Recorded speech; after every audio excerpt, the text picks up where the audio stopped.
Hello, everybody. Good morning and welcome to Live at the Waterhole, where once again, first up, we're at the Africam Old Donyo, which is located on over 111,000 hectares of private land in the heart of the Chulu Hills between Kenya's Tsavo and Amboseli National Parks.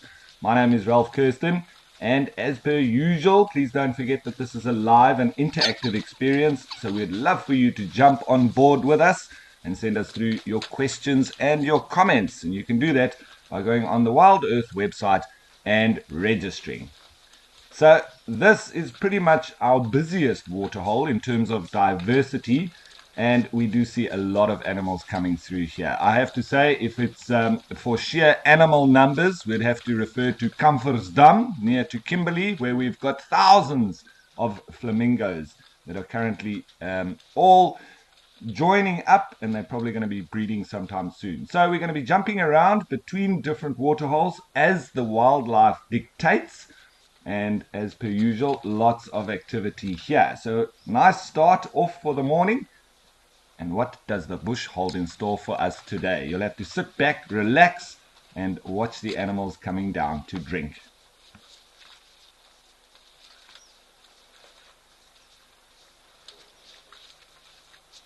What a scene it is, with these fringe-eared oryx, as well as zebra and Maasai giraffe. And we see just off there in the background, again today, a little bit overcast.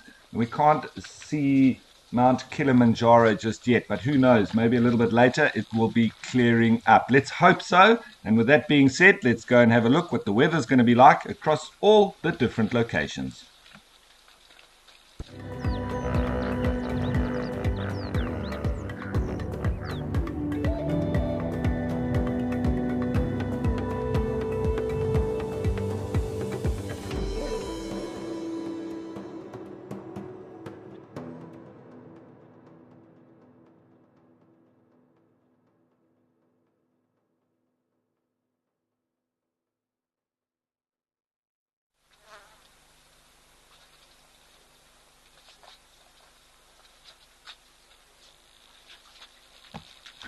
So it seems a little bit of clouds about generally across the locations, but nice warm winter's day. As we slowly head into spring, we're going to be hoping for some rain across all the different locations, as well as the migratory birds returning. So we'll also see them heading into breeding plumage. So exciting times ahead.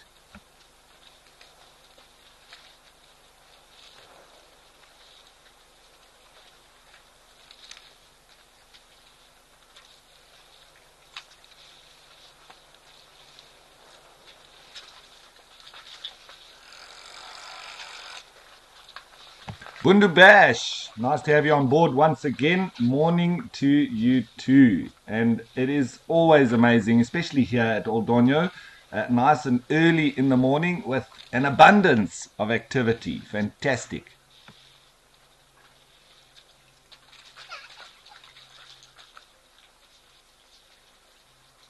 I've been keeping a close eye on this Africam Old Donyo location, and it seems like last night there were 3 cheetah that came in for a drink in the hours of darkness. But you never do know when we're going to see a predator at one of these water holes. For now, I don't think they'll be coming anywhere near this water hole, with it being dominated by the zebra and giraffe, as well as the fringe-eared oryx taking a bit of a back seat. Yesterday, even the elephants had to wait for the zebras to finish because there were just so many of them.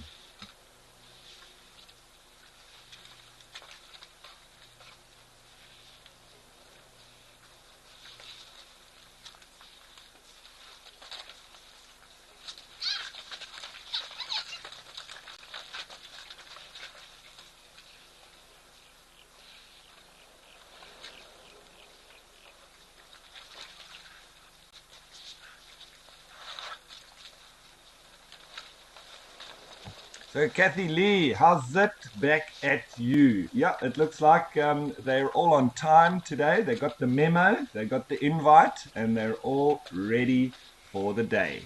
Fantastic once again.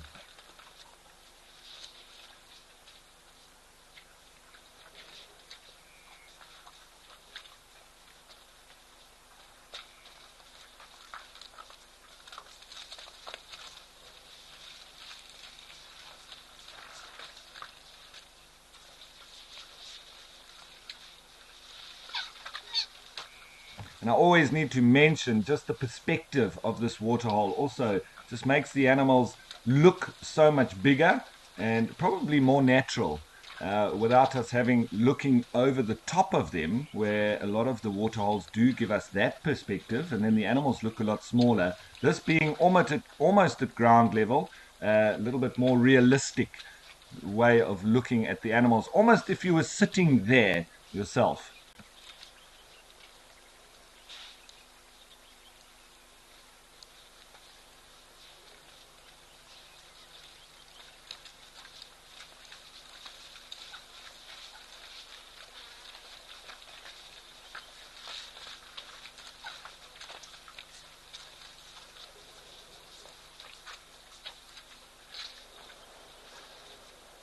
So, Anna Marie, yes, it is absolutely the diversity that we get here is amazing. And we have noticed that the elephants will also be coming in, lots of big tuskers as well, and they just look massive from this perspective. That's not taking anything away from the Maasai giraffe, who could they be any taller?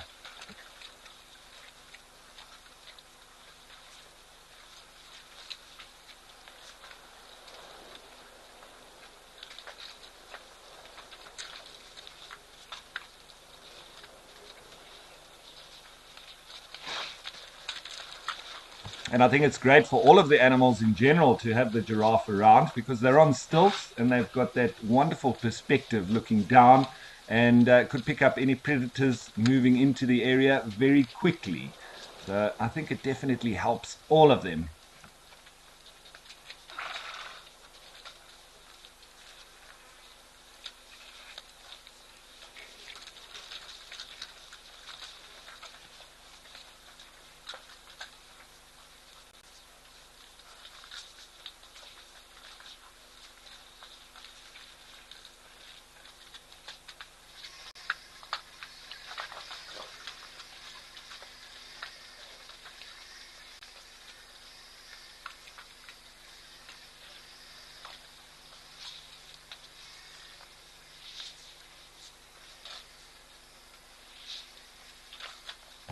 Now, people often ask about the level of this water hole and if it's going to dry up. It does seem to be topped up, and so it doesn't generally lose any, or it doesn't dry up at all. And it does remind me of a natural spring in the northern part of the Kruger National Park, the Makuleki concession, where I used to run trails there and training students to walk with potentially dangerous animals. And we used to often go to this natural spring, which was thousands of years old. And it literally just made a small little puddle, but it was always full, this little puddle. And it attracted a vast amount of animals that would come and drink there. Entire herds of buffalo, all of the predators, and all the general game would go and drink there. And so there's nothing to worry about in terms of the level. It's just that everybody's got to wait their turn, and they know that there's water here, and it's a permanent site, so very well visited.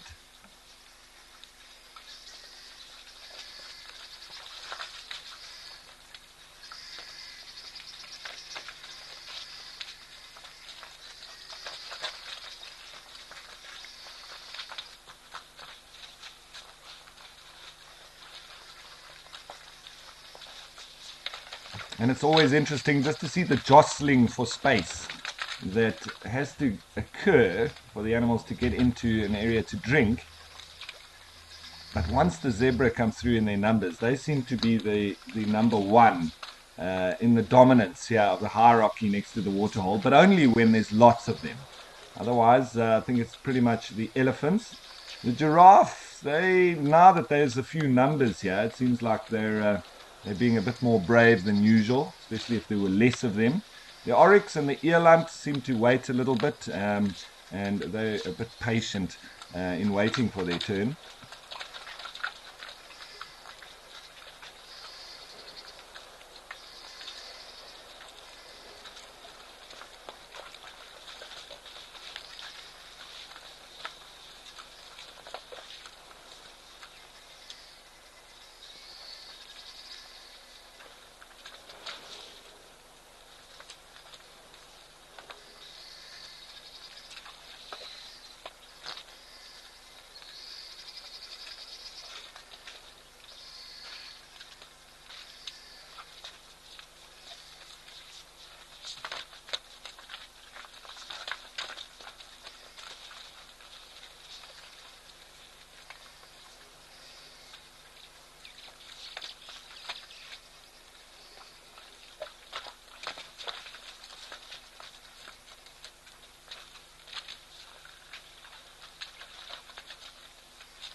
So, could we have asked for a better start to the show than here at Old Donyo with this great diversity of animals? But as per usual, we're not going to let one location hog the show. I think we'll have to jump around, and we've got a little bit of activity in the Olifants West Reserve. So let's head on over to Africam Naledi Dam.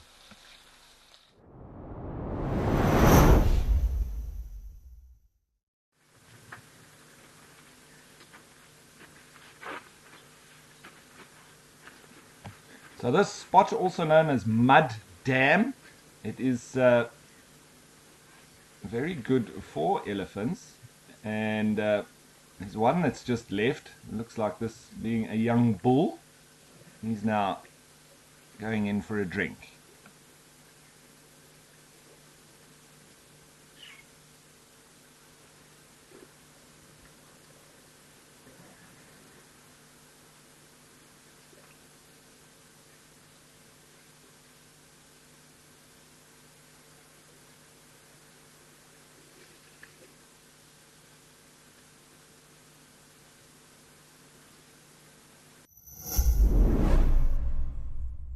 On Woodbury Lodge's episode of Destination Safari. I'm so used to views, I forget to mention it sometimes. Underfloor heating in the bathrooms, air conditioning, all those luxury items. Dinner is a full three-course meal, starter, main and dessert. Early morning drive, and on that drive you might see some slightly different things, some rare things. Destination Safari, bringing luxury safari travel to the world.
So just starting to move off, but now right in front of the camera. This is a wonderful perspective, and this elephant has no idea that we're watching.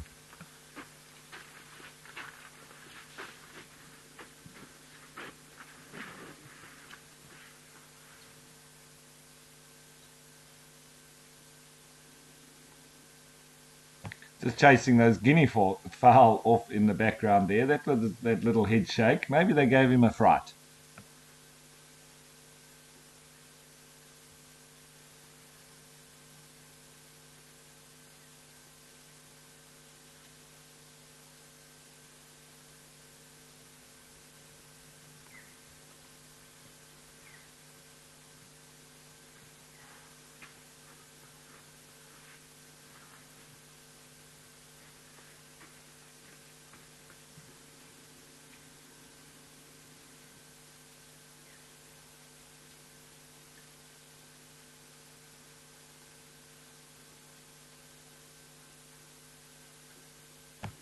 So that was a nice little encounter with this young bull elephant. It looks like now he's moving off. So I think we'll do exactly the same. And let's head to the border between South Africa and Botswana to the Madikwe Game Reserve and Africam Tau.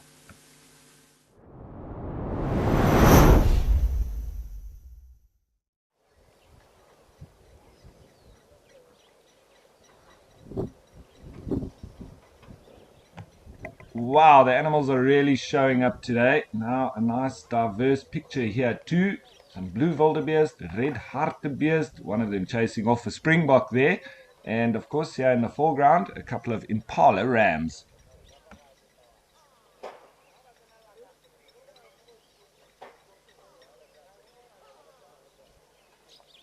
An Egyptian goose walking up there. Is it an Egyptian goose or is that a South African shell duck? I think it might be the latter.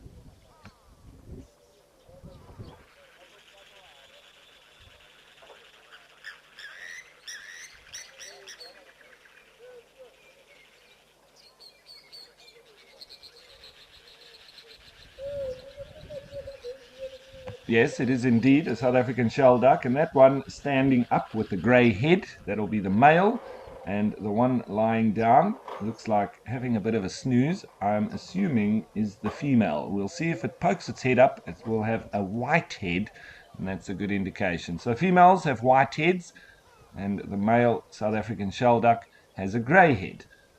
And they're one of the birds that actually nest inside aardvark burrows or warthog burrows. It's normally dug by the aardvark first, but they'll go and nest inside those holes in the ground, which is quite interesting.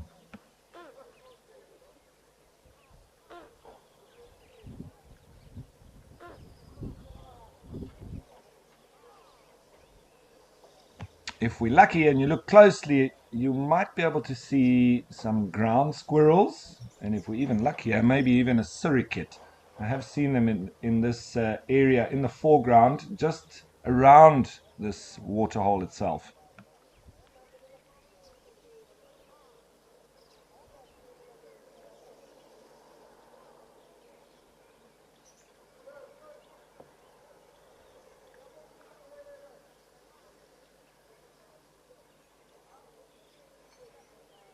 There's a jackal come into the fray, just on the right-hand side. One of our little canids. What's he up to? Let's keep an eye on him because he might be going down for a drink, but he'll also take the opportunity if there's any birds that don't have their wits about him. I've seen jackals hunting birds on many occasions next to waterholes, especially in the morning like this when they come in to drink in their numbers. The doves, they like to come in, a lot of them, and I've often seen jackals, particularly doves, hunting them.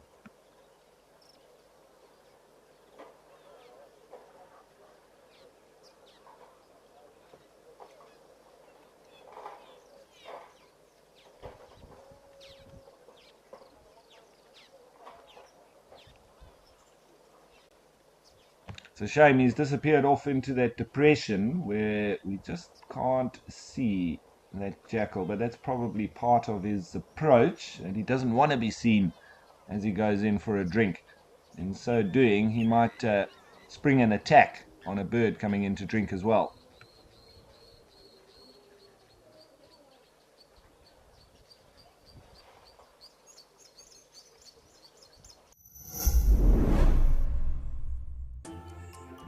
Not everyone gets excited to hear a leopard chuff, spot a pangolin, or see a real impala rut. But if you are wild about the wild, you can become part of a community of like-minded nature lovers and share authentic wildlife experiences with the world. Join the Explorers Club and you will also enjoy the many benefits that come with it too. WildEarth Explorers, it's in your nature.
Seems our jackal has moved off now.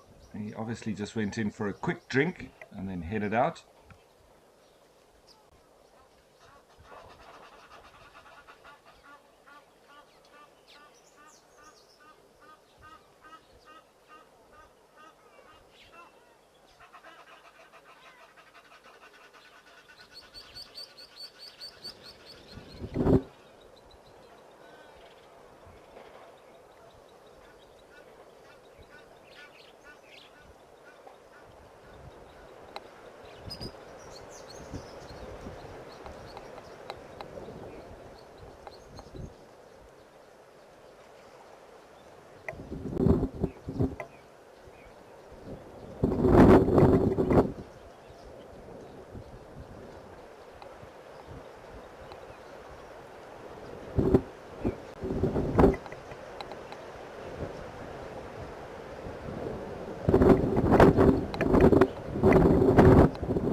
So another lovely little time spent here at Africam Tau in the Madikwe Game Reserve.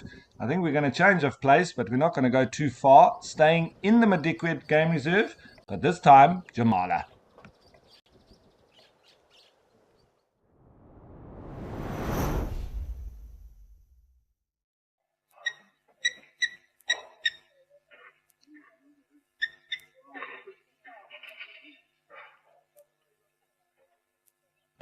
So it's a lot further south in the reserve itself.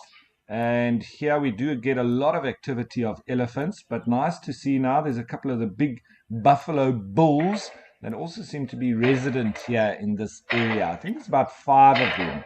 And here we can see 2 off there on the right, and then some Burchell zebra or plain zebra also drinking together with the blue wildebeest.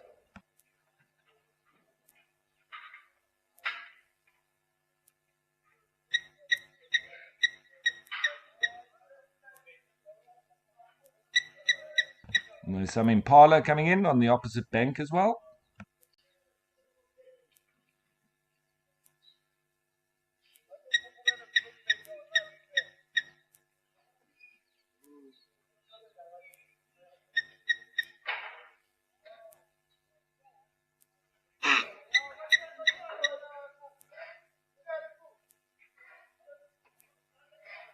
I'm really hoping that particularly this part of South Africa receives nice early rains, because you can see that it is very dry and there's not much food availability for the animals. You can see the blue wildebeest is getting into what remains of the grass here in the foreground. There is also an element of geophagia, eating the dirt here. I think a lot of mineral salts, and we've seen the impala and elephants doing it as well.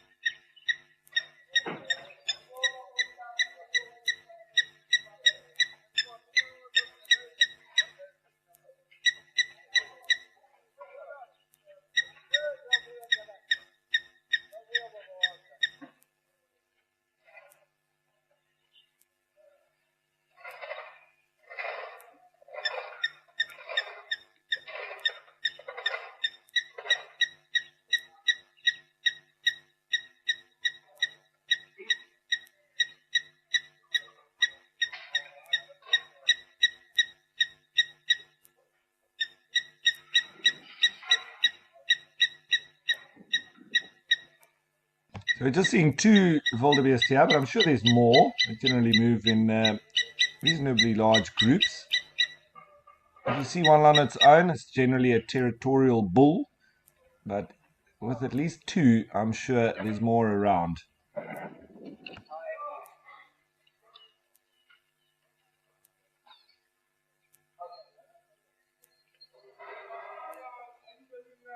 And you can see quite clearly on their feet, just above their front toes, they've got those dew claws, which you'll also see on warthogs as well as on buffalo as well. So they've actually got 4 toes, not 2. And you'll very often see those dew claws represented in the track only in soft substrates like mud.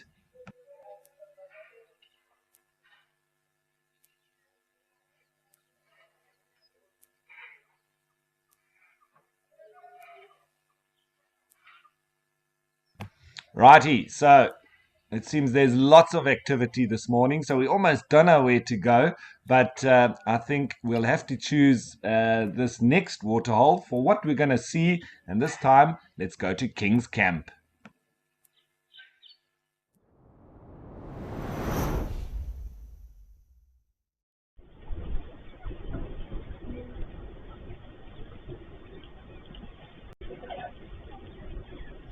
As always nice to see elephants coming down to drink, and wow, they're just smashing the show this morning. Fantastic.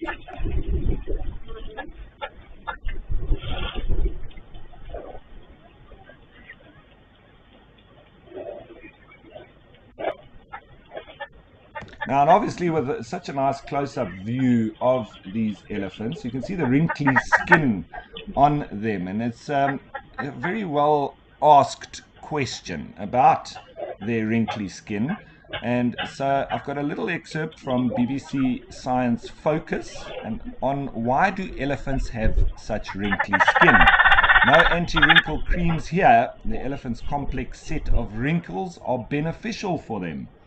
The African elephant's wrinkly skin was recently put under the microscope by researchers in Switzerland. They found that the wrinkles are actually a complex web of microvalleys formed as the outermost skin layer, or the epidermis, thickens and bends with age, causing it to crack.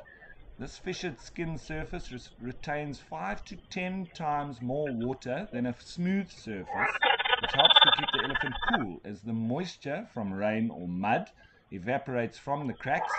And unsurprisingly, Asian elephants have smoother skin than their African cousins, as they live in wetter environments and have less trouble keeping cool.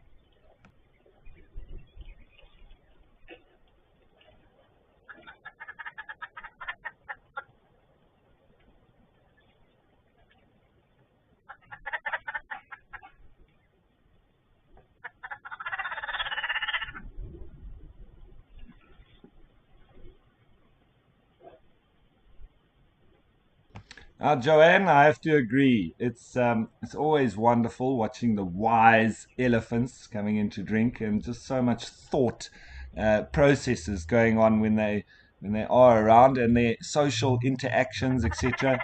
It's just always fascinating.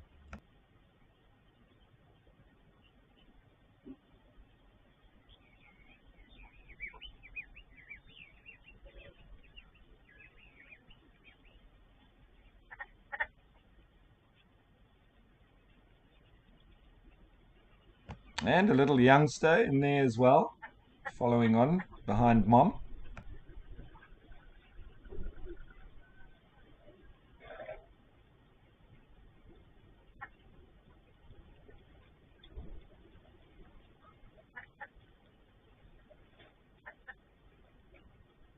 So this particular spot, King's Camp, it's in the Manyeleti, which is sandwiched in by the Timbavati and the Greater Kruger National Park.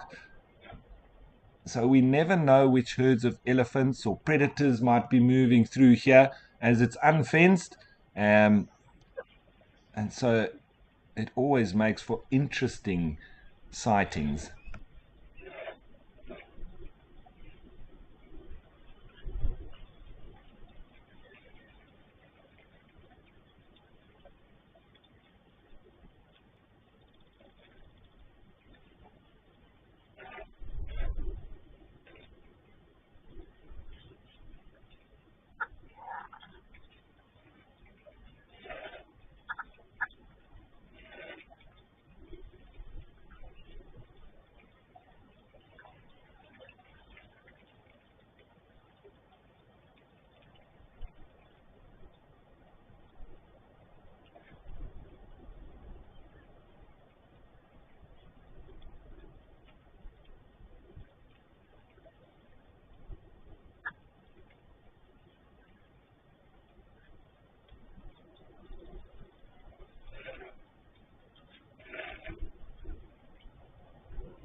So we can see there also, as the forecast predicted, rather overcast, a little bit windy as well, but I don't think it's very cold.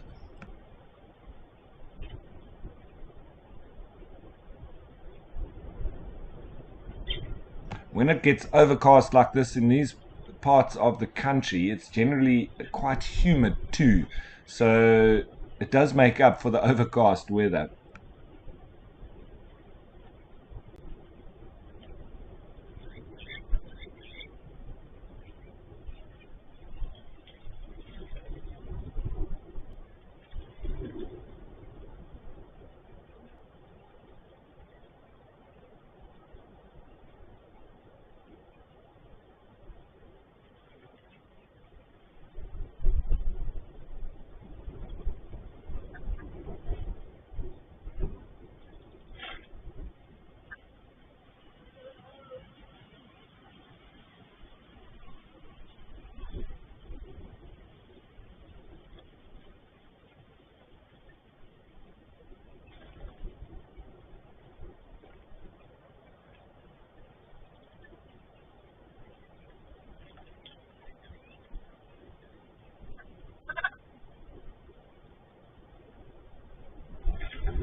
I just see a bird that's flown in on the opposite bank.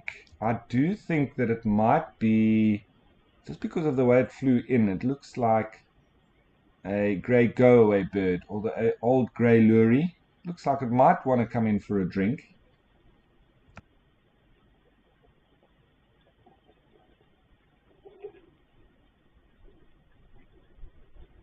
Maybe not. It seems like it's running around a little bit less awkward than a grey lory would, or grey go-away bird. Maybe it's a starling. I'm not quite sure.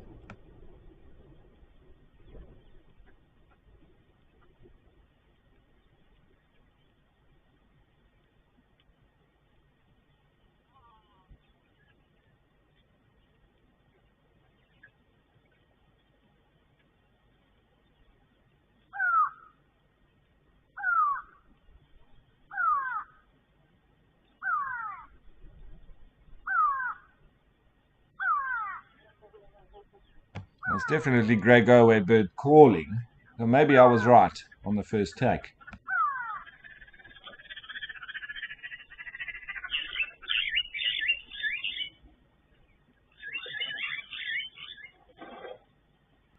Also the Hlegabafazi, or the green woodupus, now calling as well. I can't see them.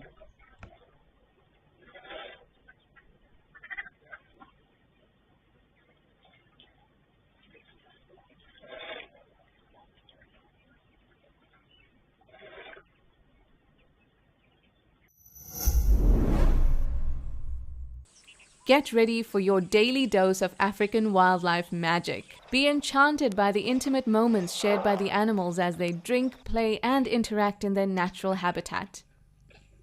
With our daily wildlife videos, you'll experience the thrill of safari adventures without ever having to leave your seat. Let the wild adventure unfold right before your eyes. Africam, always live, always wild.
So it's got a little bit quiet here, animal-wise. Well, there's still lots of birds moving around. There's a fork-tailed drongo just having a bit of a dip. And the grey go-away bird and the green wurupus are present.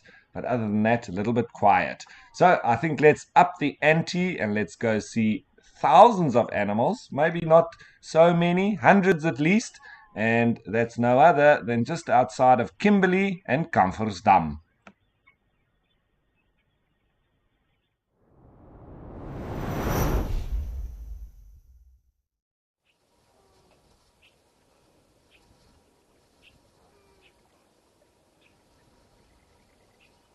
where, as per usual, it's a little bit of a slow start to the morning. The flamingos generally don't seem to be early risers at all.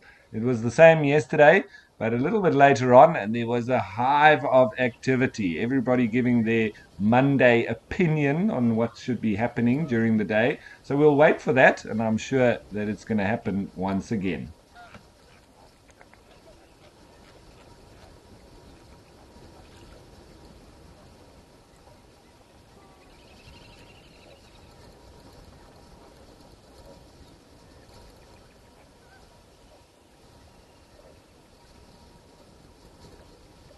Nice mix here between lesser flamingos and greater flamingos. Here in the foreground, this is greater flamingos, a little bit more white. They're bigger and they've got longer necks.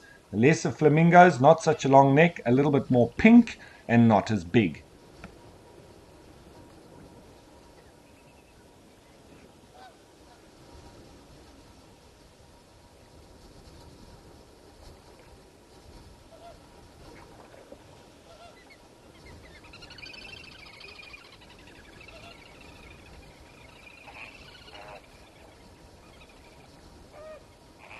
So mostly they're snoozing, but there's also some just getting going, doing a bit of feather maintenance. That's normally the start of their activity.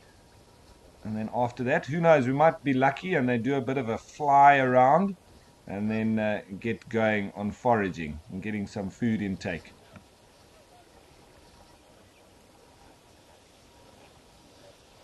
The way they feed, upside down filtration system.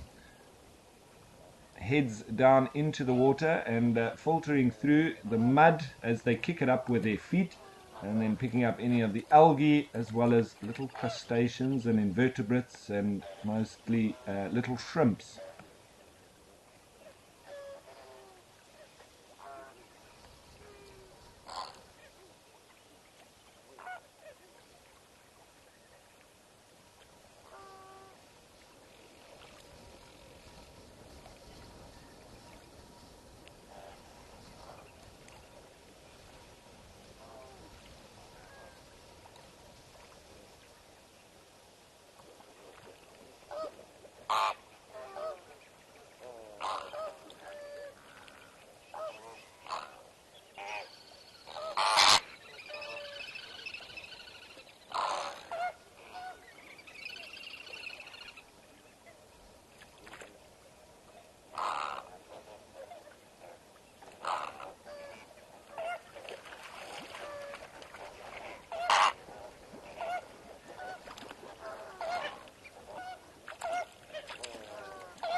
It's always interesting to note as well that the prettier of the birds, or the better looking, or the more colors that the birds display, usually coincides with having a terrible call. I say terrible is not pretty. Oh, hello. Maybe they didn't like my opinion on that. But it normally lands up being a squawk or a loud noise. And the more drab colored birds generally have compensation with much more pretty call. And it's no different here with the flamingos. Beautiful birds, but a very squawky, noisy like call.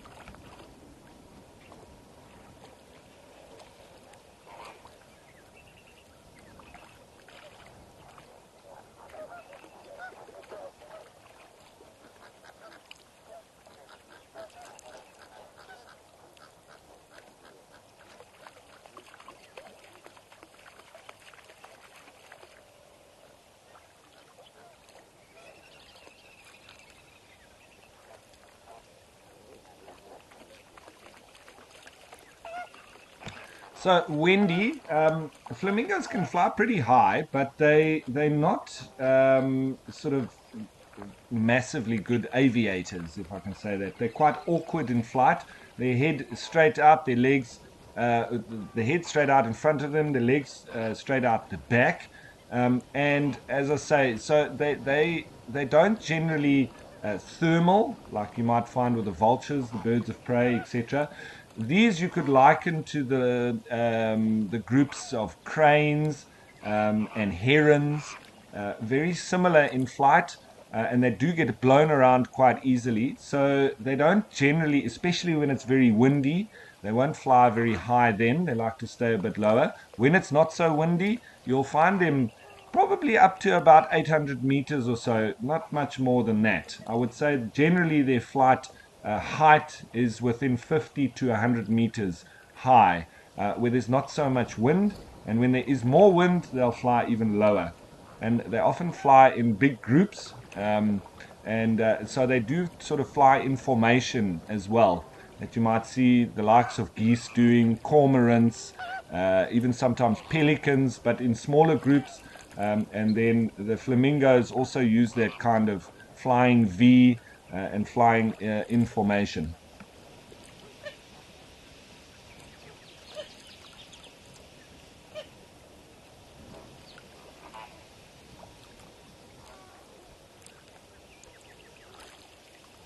And you'll see also when they take off and land, they've got the takeoff gear as well as the landing gear, which comes out as they pull in.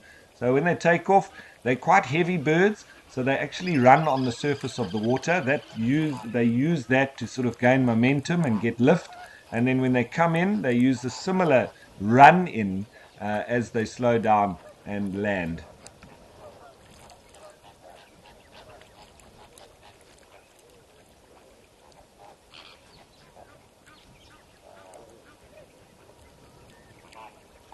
So I'd say we could liken them more to a fixed-winged aircraft as opposed to smaller birds that are more agile and able to zit around, go straight up, straight down, land on a tiki, more like helicopters as opposed to these flamingos and the fixed wing with the landing gear and takeoff equipment required.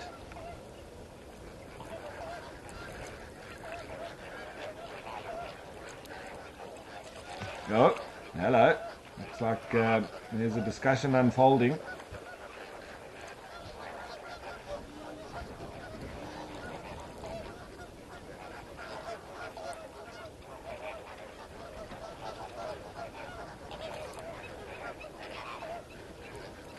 So it's always fascinating, amazing, intriguing here at Kamfersdam.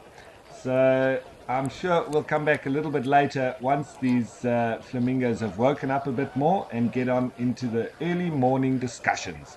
But for now, I think let's head on over into the Sabi Sands and Juma.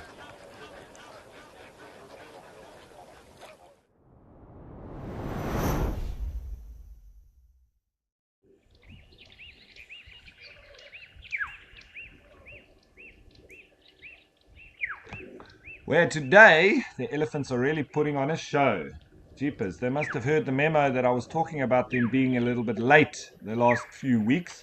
Now they're all early, which is wonderful. And here in the Sabi Sands, we also, this being part of the Greater Kruger National Park, we can have any number of different herds moving through here. We've got a couple of individuals that we do know, and that one on the left looks similar to the female that we call Fang. However, because of the direction of that tusk, but that female I don't think is big enough, and her tusks aren't big enough either to be that particular individual that we do call Fang. Tell me if I'm wrong, but I think she's got similar tusks to Fang's, but I don't think it's her.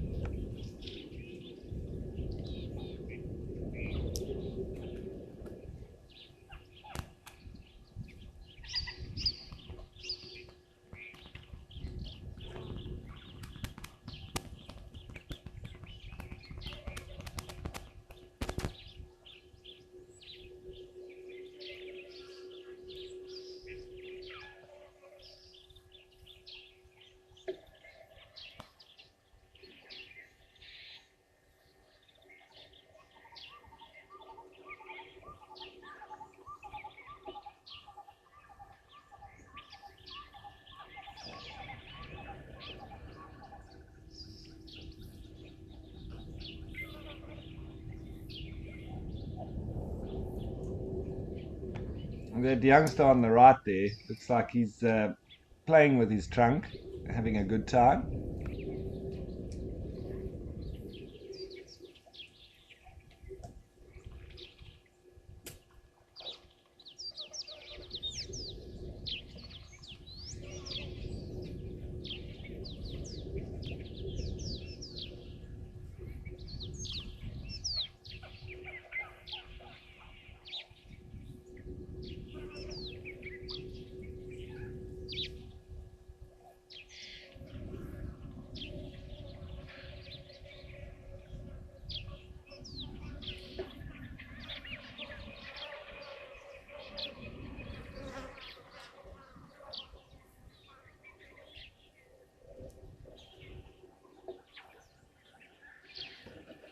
It looks like that youngster is really in the mood for play.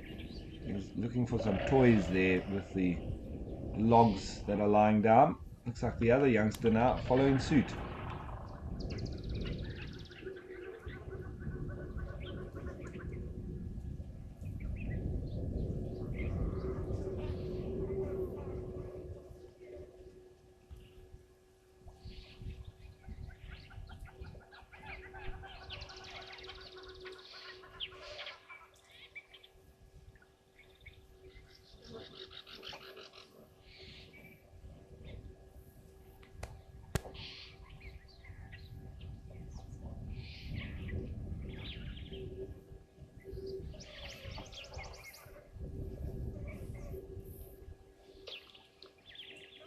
So Wally, you may be correct about assuming that this is short trunk and a herd.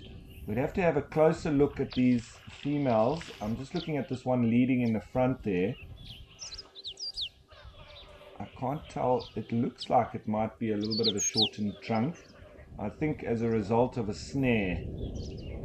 But I have seen short trunk on numerous occasions, and I know that just recently, I think it was Cedric that was with her on either a morning or an afternoon game drive or sunrise sunset safari. Just trying to have a closer look.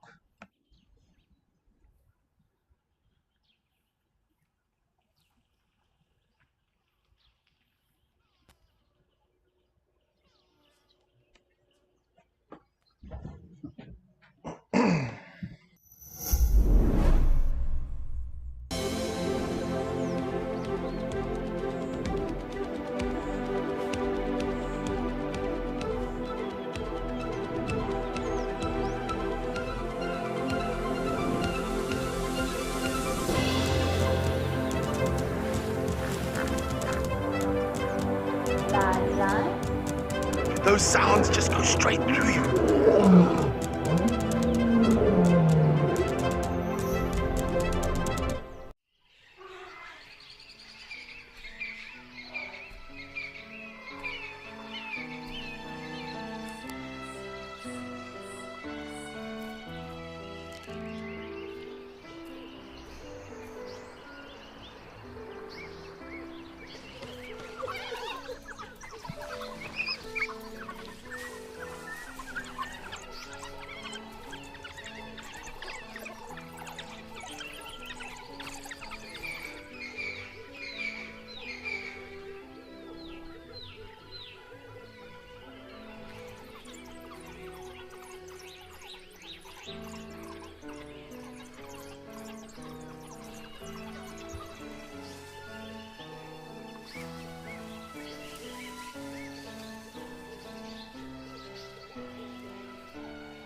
So slowly starting to move off, having a last little drink there on that end of the waterhole. Maybe they're not quite ready to leave just yet.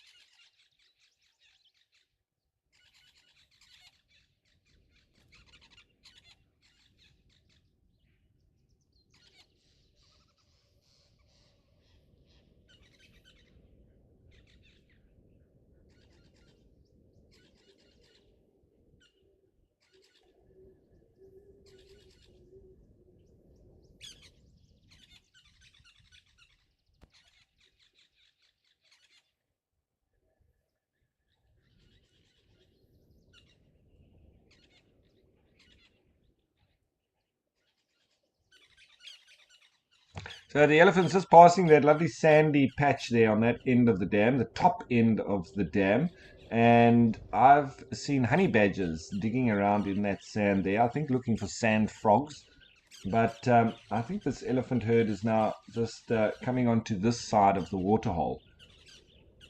Maybe moving up there into the area around the lodge itself.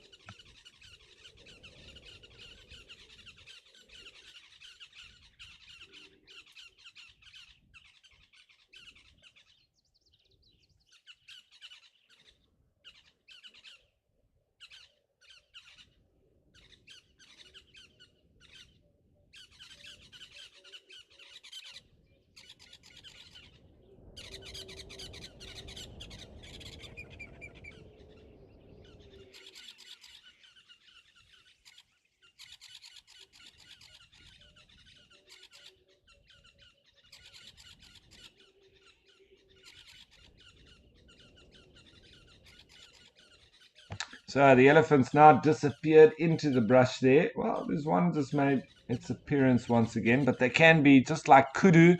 I often refer to them as the ghosts of the bush as well. So now that they've disappeared, I think let's change of place once more, back to the Madikwe Game Reserve. And where were we going? It was either Jamala or Tau.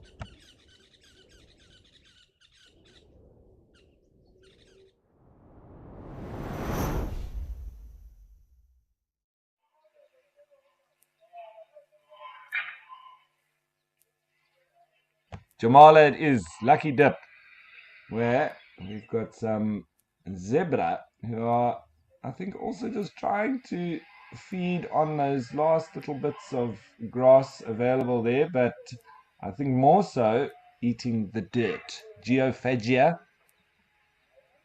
getting in those mineral salts and the supplements for the day.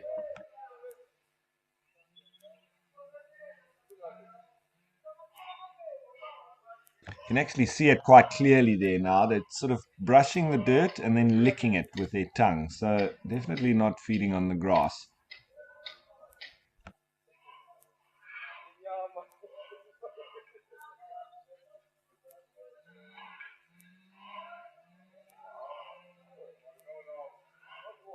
Nice phlegm and grimace from that zebra there, doing it again.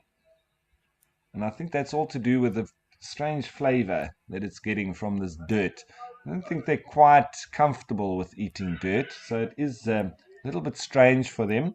And then that's obviously why it's flexing the vomeronasal organ as well. But that's obviously, an inherent drive to go and get these mineral salts. So all part and parcel.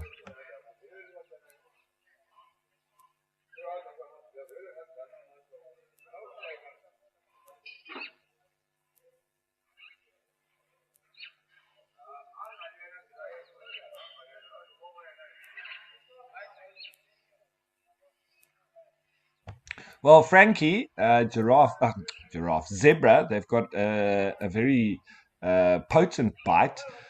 However, as you can see there, that was when it flexed the verumonasal organ there, or the phlegm and grimace. That's pretty much as wide as the mouth can go. So you often do see zebra without tails, and it's mostly due to other zebra having bitten it off. So yes, they do have a good bite, although I've never seen the bite really work in defense against predators. That lies mostly with their very potent kick, as you've suggested. And I would say that that is their primary and number one defense mechanism. Yes, of course, they would be able to bite a predator as well, but they want to keep it away from the head at all costs, because once they get into that head area, a lion could either muzzle it and suffocate it like that, closing the nostrils and the mouth and squashing down. So putting the mouth into that harm's way is not a good idea. And they'd rather keep their back turned to the predator and defend itself by kicking. And one wrong move by the likes of a lion, getting a kick to the head, would normally result in them even dying as well, with either a cracked skull or a broken jaw. It would lead to the lion's death. So, yeah, primary defense, definitely the kick.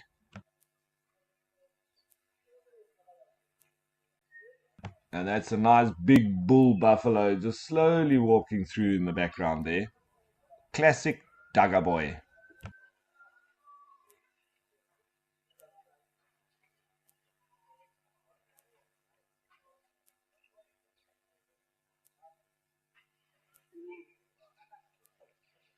And you can see this zebra flexing the nasal organ, but also sort of shifting the sand around in its mouth. Now, Ross, that kick, I think it's a bit of both. I think they practice it so much with each other. When you see, especially, it's very indicative at Old Donyo when you've got a lot of those zebra around, and they are intentionally trying to hurt each other. And that's mainly the stallions who are forced to sort of concentrate next to each other at that waterhole. And so there's lots of jostling and fighting going on, and intentionally kicking and biting each other. So it's very interesting to watch. And yesterday we saw it very clearly.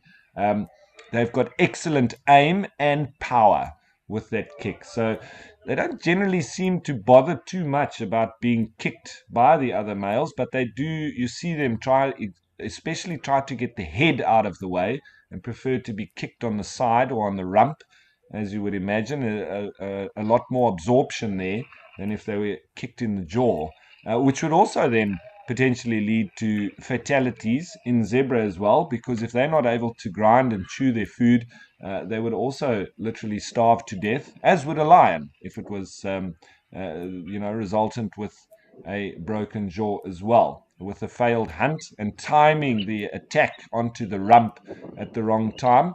And that kick comes out, what the lions generally want to do is wait for that kick. So get close enough, chasing in behind the zebra, wait for the kick, and as soon as the kick actually comes, then go. As it's retreating for the legs to go back down and hit the ground. That is the perfect moment. But if they time it wrong, the kick will hit square, and there's only going to be one winner there.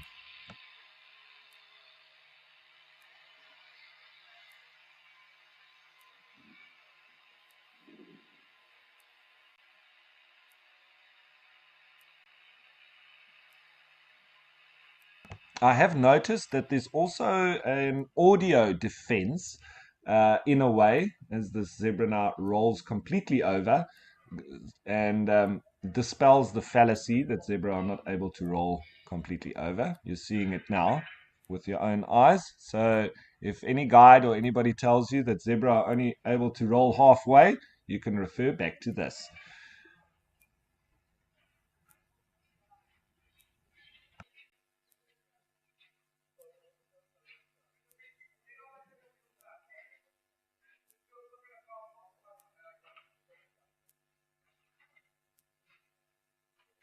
And with them rolling like that, they also often take on the color of the dirt that is present in the area that they are living. So here you can see it's quite light soil, and so it gives them quite a lightish color to it. You'll always see after it's rained and then they've washed off, and you can see that very clear black and white stripes once again. Here, this buffalo bull just coming in for a drink. I'm hoping he goes for a wallow as well.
So you might hear some human sounds there or machinery. It's just a little bit of upgrades that's going on at Jamala.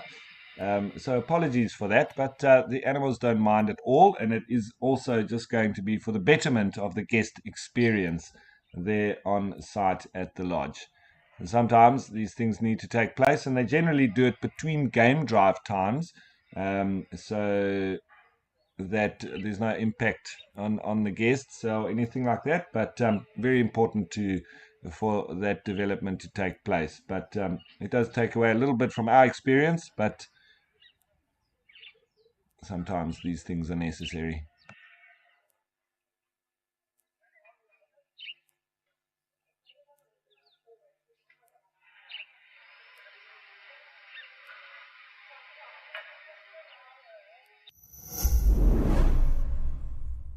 Do you love relaxing at a waterhole with the sights and sounds of Africa all around you? Well, we have some really exciting news for you. From August 1st, Africam is joining forces with WildEarth to bring the majesty of Africa right into your living room with 9 incredible new waterhole cameras from across South Africa and Kenya. Get ready to embark on a new journey. This is Live at the Waterhole.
Lying down and ruminating with an adult, and you can see how their horns, as they age, start to sort of melt down. And they're not so straight up and pointy like those youngsters anymore.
So I think these youngsters also just enjoying this nice morning sun, warming up nicely while they go through the very, very important process of ruminating.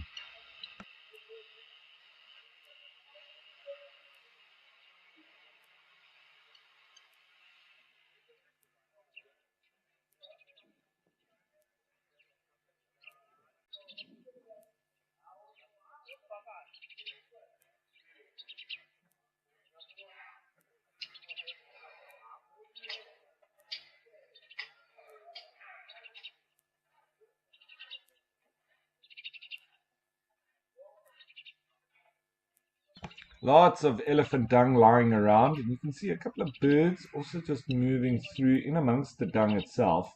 I haven't been able to identify them. It's a little bit far, too small, and they're not staying still long enough.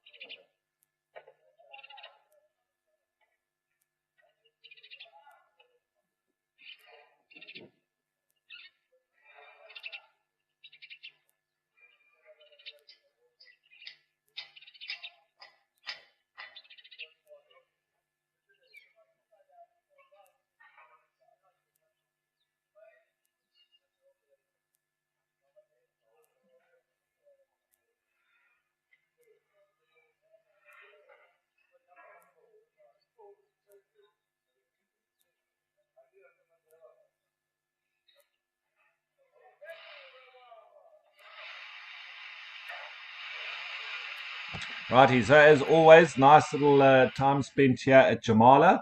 But I think time for us once again to head back to Kenya and Africam Old Donyo.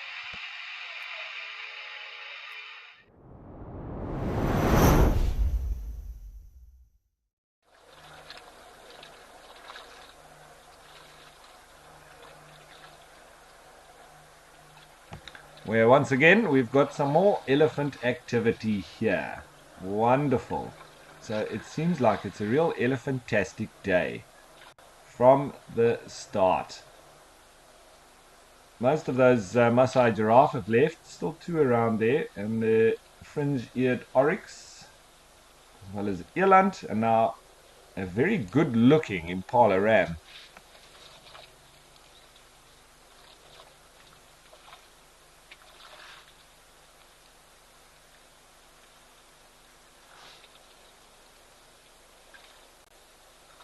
So, and this bull here got a very particular tusk structure, one nice and long, the other one very thick but a lot shorter, so it would be easy to identify this individual.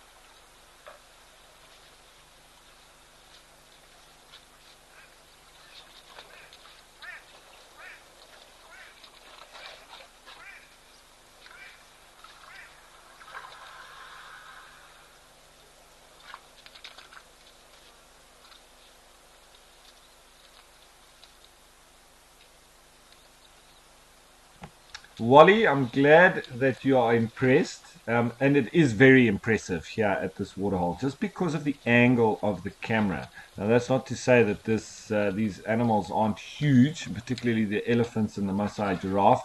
Maasai giraffe, the largest of all the giraffe, and these elephants also have massive tusks. But if we had to have the same perspective at the likes of Okukuyu, you would also see massive elephants there. And I think between the elephants here in Kenya and those in the Etosha National Park, the largest elephants in the world. But in Etosha, they don't have as big tusks as they do here in Kenya. So it does sort of give the impression that they are larger, but I'm pretty sure if you had to put them next to each other, those Etosha elephants would pip them slightly in size, but definitely not in tusk size.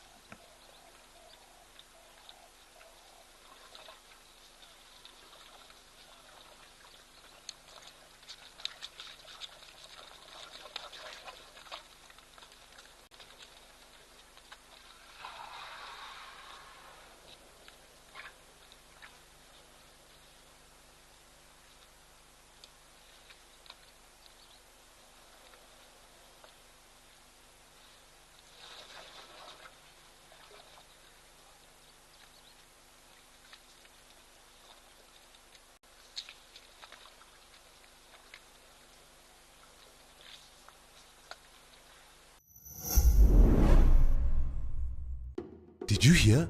The schools are out. Yep, it's time for the school holidays, and WildEarth is celebrating with special content just for kids.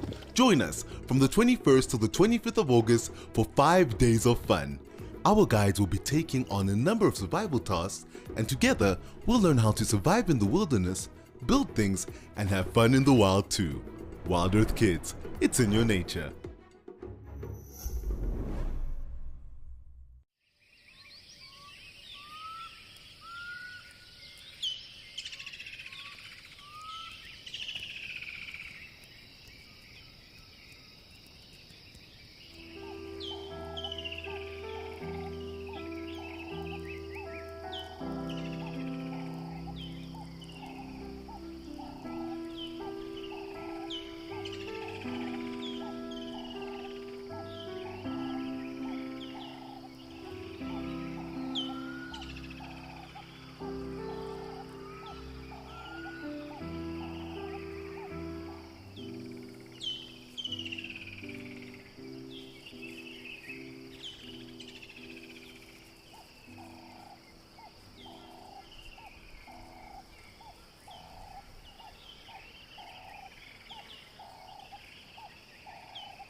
So our mission here at Wild Earth is to connect the world with nature. And if you'd like to help us in our quest, you can go onto the Wild Earth website and click donate. No matter how small the donation is, every little bit counts.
Now, when those two giraffes were standing staring at each other, they just reminded me of bookends.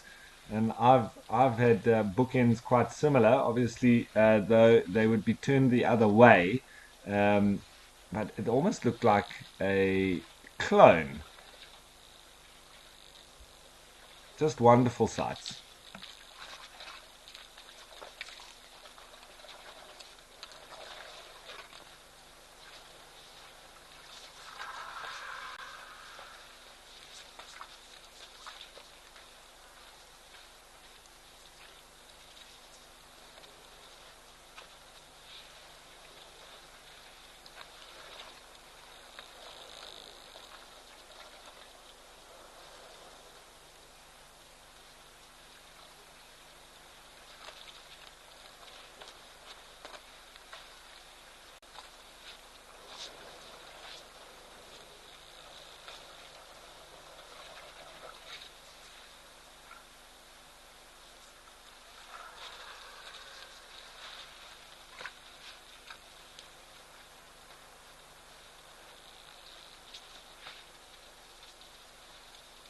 So today I think we're going to just continue on with this elephant theme. They're just popping out all over the place. And I wonder how long this elephant's going to stay here. They do seem to spend a lot of time here. So probably when we come back, he'll still be there. Hopefully. But anyway, if it's not him, it'll be others. But in the meantime, I think let's head back to Juma in the Sabi Sands.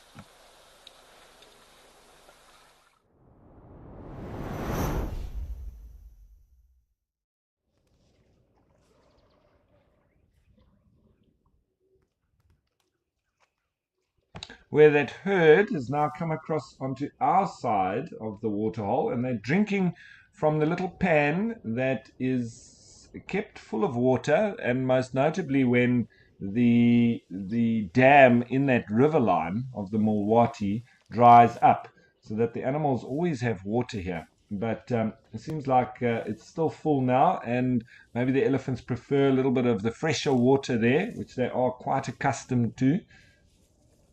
They are connoisseurs of fresh water.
Now, I am looking very closely at this elephant and just the tip of the trunk. I'm trying to work out if it is indeed short trunk.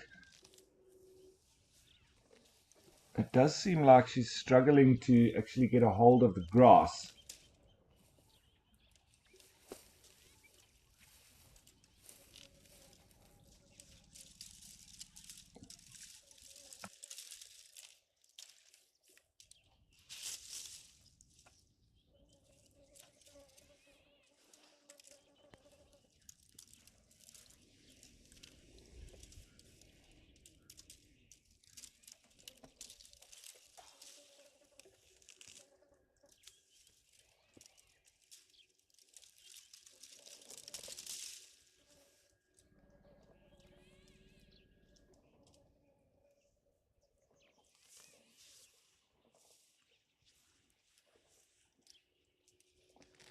Yeah, I think it is her. And obviously there'd be lots of questions. How did that happen, etc. I don't think anybody really knows the definitive answer there. Was it a crocodile that grabbed the end of her trunk? Was it a snare? Was she born like that? Um, I don't think that has been answered definitively. However, what is clear is that she does have challenges, but she's learned to live with it and surviving miraculously well.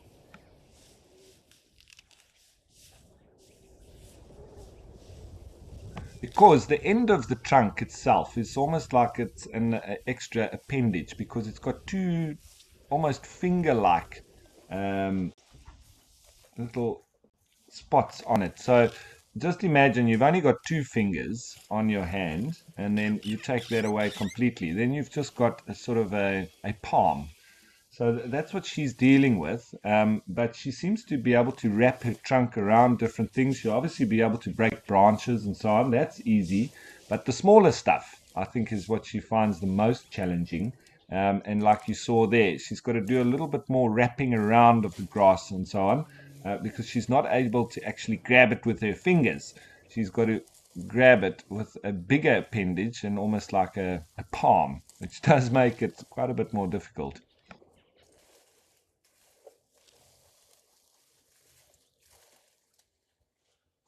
And they've moved in under the tree right where the camera is, so it's a little bit difficult to get them in view because they're too close.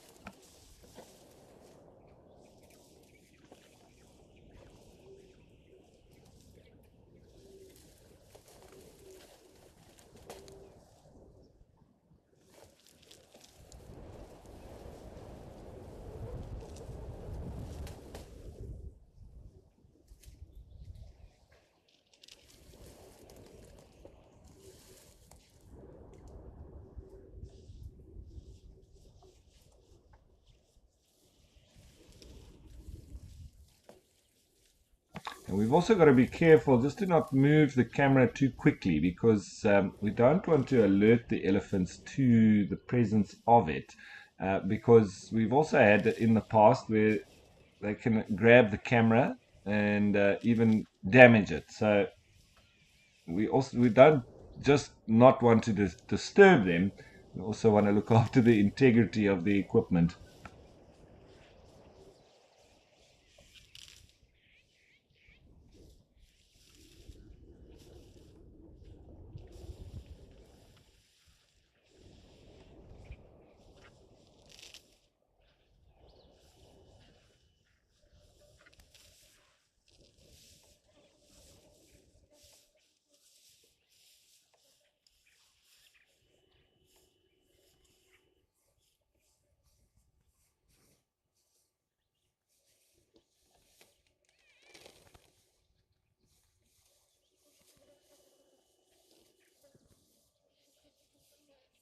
So you can just see with that, even that youngster just grabbing the grass and then pushing it with its foot. But you see the end of the trunk, it's got those two finger-like little proboscis. And with that, very easy to grab onto things. But without them, does it make it pretty tricky.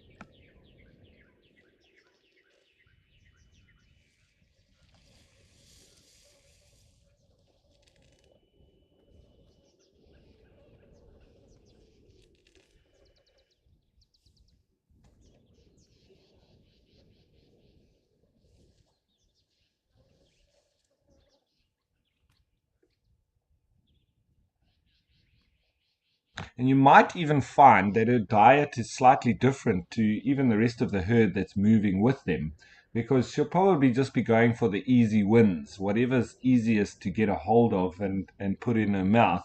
So when the rest of them are feeding on grass, she'll probably be going for more for like sticky little bushes and so on. So I do have a feeling that her diet would be different in that way.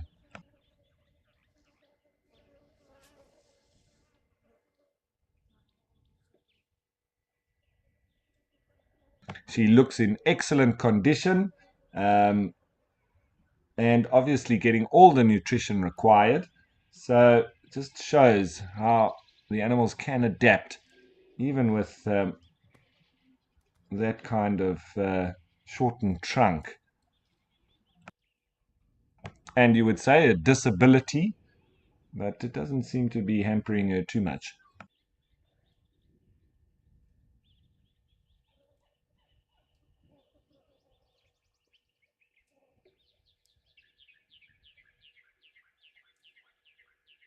So thank you. I think it was Wally, the viewer, who said that you thought that this is short trunk. I think you're absolutely correct.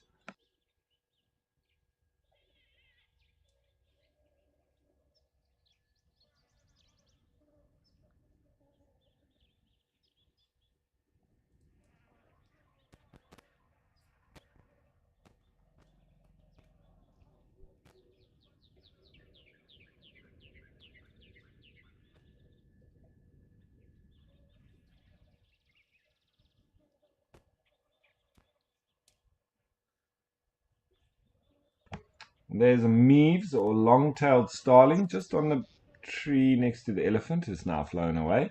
There's also a fork-tailed drongo off on the right, just flitting in and about the elephant as it walks and kicks up the insects that it's going to feed on.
Righty, so Short Trunk is doing very well and glad to see it. And she's moving off now with her herd, leaving the waterhole. And so I think we'll do the same and we'll go back to Madikwe and Africam Tau.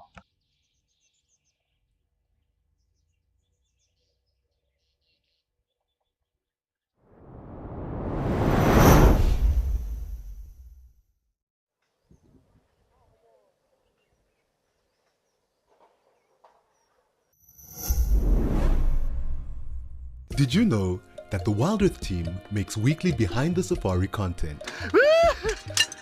Would you like to get to know the WildEarth family better?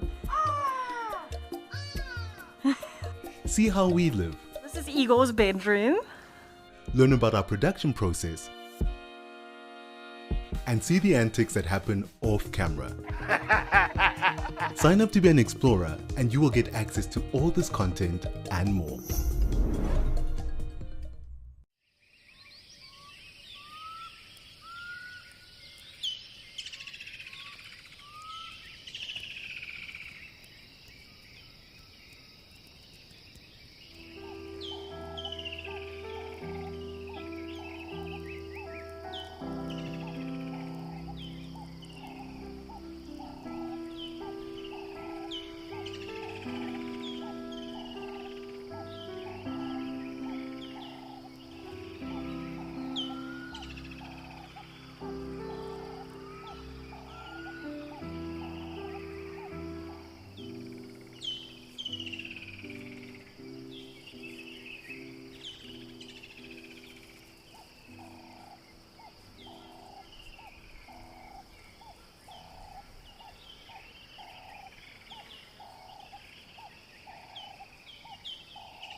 Or are they white-faced whistling ducks?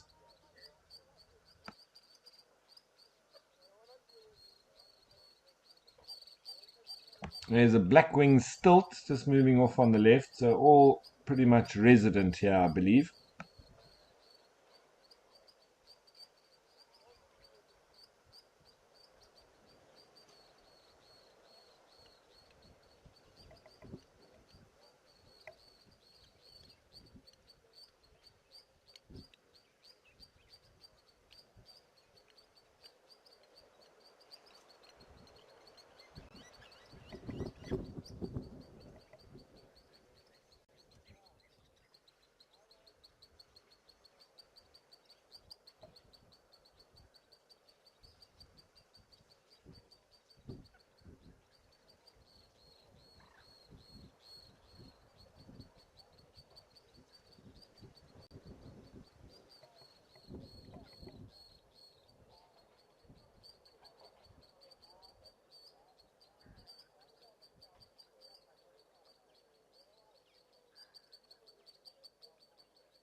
Now, just that we are seeing those white-faced whistling ducks, a couple of interesting facts about them.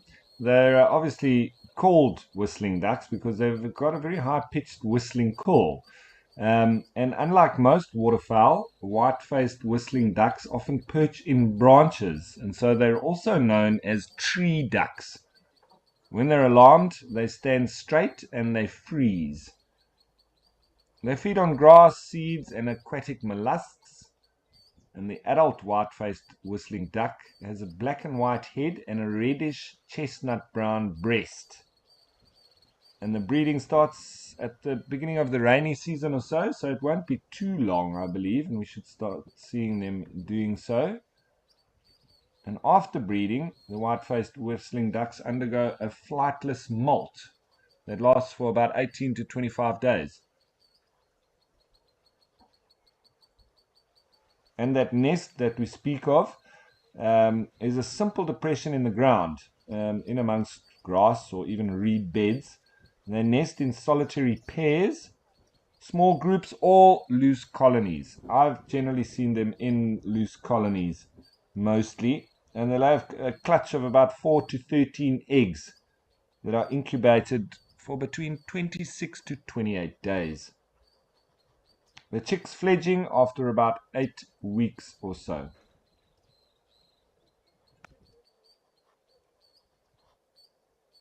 And I'm going to start chatting more and more about the birds and nesting and breeding plumage, etc., because it's the perfect time heading into this period now.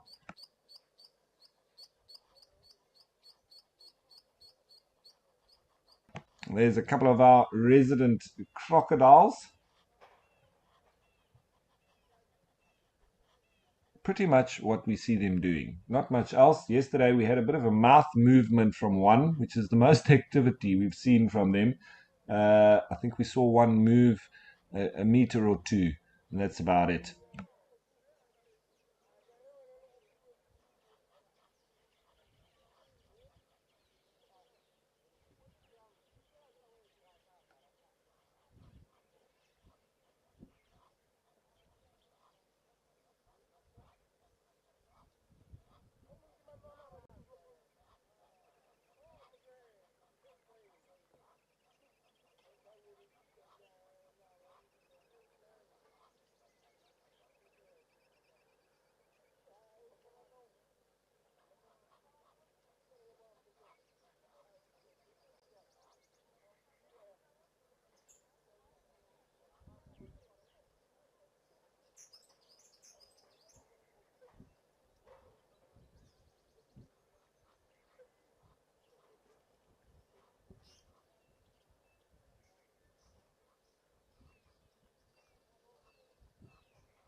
So it seems like quite a snoozy atmosphere here at Africam Tower. The crocodiles, the spurwing geese, the zebra, the wildebeest, and even the one white-faced whistling duck. Everybody catching a bit of shut-eye.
So, Starbuck, interesting question. Why birds would nest on the ground and not in a tree per se, getting a little bit away from predators, etc.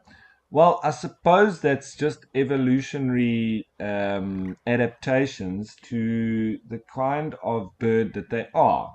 So, not every bird is able to build a nest. Um, if you look at the likes of weavers, obviously specialist nest builders and probably the most elaborate, but they're able to tie a knot, the true weavers. So that wouldn't include the likes of red-billed buffalo weavers, white-browed sparrow weavers, and the likes, because yes, they are weavers, but not true weavers in the sense that they're not able to tie a knot. The little finches and sunbirds and tits, they also make all sorts of very fancy special nests. And obviously have evolved those kind of techniques through many, many years. So lots of time and adapting to the specific environment that they live in and the availability of resources.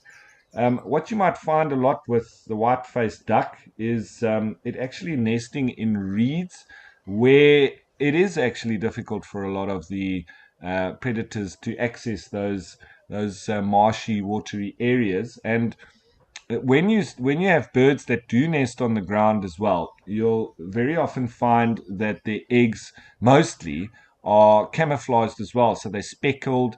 They often look like the gravel if they nest more on gravelly spots. I'm thinking the likes of the Damara tern, which nests on the gravel plains in the Namib Desert, right next to the coast.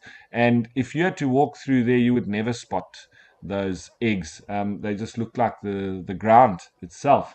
So in so doing, they're able to nest in those areas. There's no trees available for those particular birds. Now, with the likes of a duck like this, very often they resident in a waterhole like this, and the elephants have pushed over all the trees, etc., right next to the waterhole itself.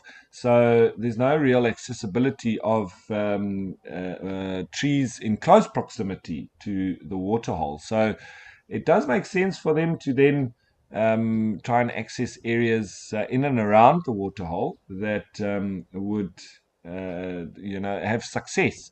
And so, with that evolution, I mean, it obviously needs to be successful, otherwise, the species wouldn't exist. And it's lovely to see that you do have all the different possibilities, from birds that nest in trees, tiny little cup nests, actual enclosures like the weavers, to the predatory birds that nest on top of the trees. Because they're so big, I think they find it difficult to move around within the tree itself with all the sticks, etc., with having a massive wingspan. So I definitely don't think that it's just down to one factor. I think it's all of these factors combined that have led the animal to be successful in a specific niche in terms of its nesting space and where it does that. So I don't think there's one definitive answer as to why birds don't nest in trees. I think it's as a result of their history and what has been successful with the small techniques that they've attempted, and then as a result of the success of that technique, it's continued into the next generations, and then been even more specialized as the evolution continues.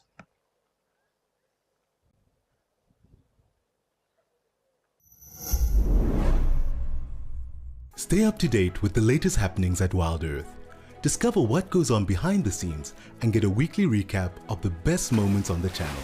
He's got it! And he's straight up a tree! Sign up to be an explorer and receive our newsletter written just for you and sent straight to your inbox every week. WildEarth Explorers, a club for people who are passionate about nature. Thank you for joining us and have a fantastic morning.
So it seems like now our spurwing goose has woken up, and looks like the wildebeest might be doing so too.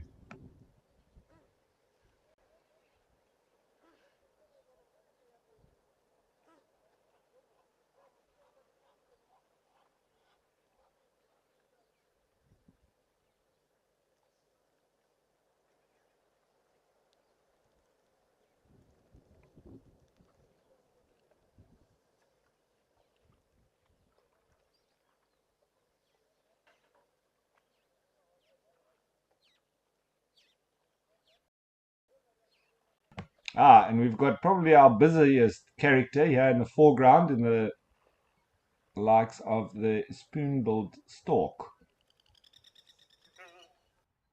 Also filter feeding, but a little bit different to that of the flamingos.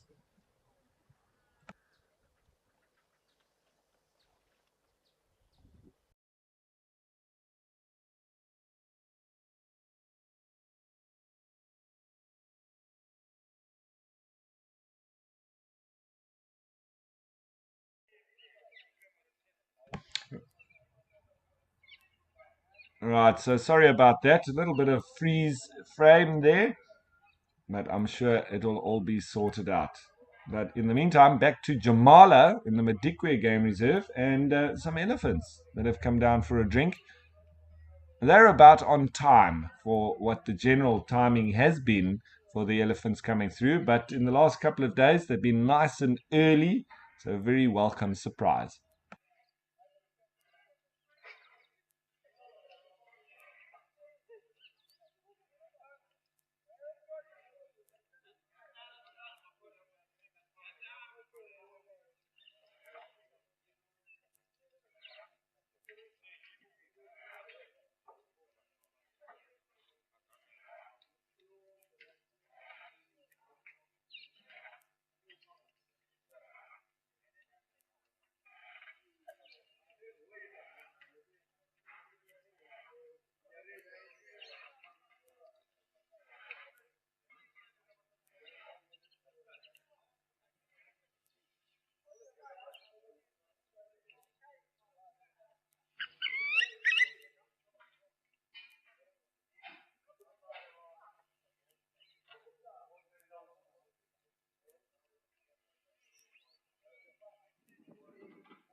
Now, I was just trying to work out if that was the elephant that was spraying the water like that. But I do believe that that's where the water is now coming out. It seems they are obviously filling the water hole a little bit. And that's why the elephants go to that particular spot, because that's where the water is freshest, it's the clearest, and so it would taste the best. And with their immaculate, incredible sense of smell, and as a result, probably sense of taste as well, they do prefer fresh water. And wherever there is a water hole where fresh water has been pumped in, that's the exact spot where the elephants go to drink.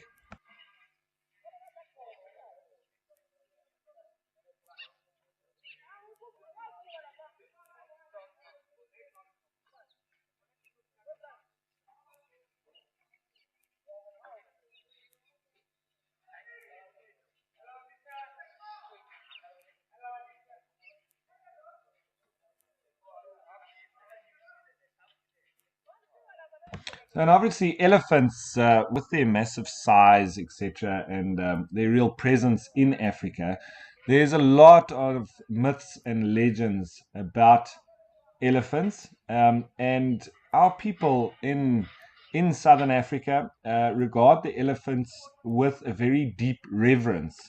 The Zulu, the Tswana, and Tsonga names for the elephant all mean the forceful one or the unstoppable one. In Zulu, the name for an elephant is indlovu, from the verb dlovu, which means to crash through, to pierce savagely. The fact that the English and the Zulus eventually went to war was directly as a result of the elephant. The white people, led by Dr. Henry Francis Finn, wanted something from Shaka, who was the Zulu king, something he was not prepared to give. That was ivory. The elephant is in effect a holy animal for the Zulus, much as the cow is to the Hindus. And King Shaka, during his reign from 1816 to 1928, would be greeted with Wena Wizulu and Wena Ndlovu. Shaka was called the Great Elephant. So there's lots of mythological folklore surrounding these magnificent giants of the bush. And many of them have been recounted. However, the origins of these myths have become a little bit unclear over the years, and no specific tribe of people can be directly credited with them. The most likely source, though, would appear to be the Shona, a tribe ancestrally inhabiting the northern regions of southern Africa. Indigenous people speak about the pair of wisdom sticks that the elephant carries on either side of his temples. They believe that these sticks enable the elephant to know the time and place of its own death. That is why they believe that very old tuskers are often seen without their herd, preferring to find a hiding place to die, thus maintaining their dignity as they wish to die alone and in peace. There are also many superstitions as regards to the hunting of elephants by local people. A hunter that sets out nursing a secret grief or grudge will only wound his prey and will not get a kill. Also, tuskless elephants will charge and kill those who are guilty of adultery unless they immediately confess their guilt to the elephant. Thus, no hunter will allow others to accompany him unless he is sure that his companions are not harboring grief or a grudge or are guilty of adultery. If the hunter meets an elephant with his trunk curled around his head, he'll know that some tragedy has struck his home. Should he see an elephant flinging earth over his back, he will know that his wife is bathing or swimming, not something that she's supposed to be doing while he's out hunting. Lastly, elephants are believed to swallow a pebble every year so as to keep account of their age.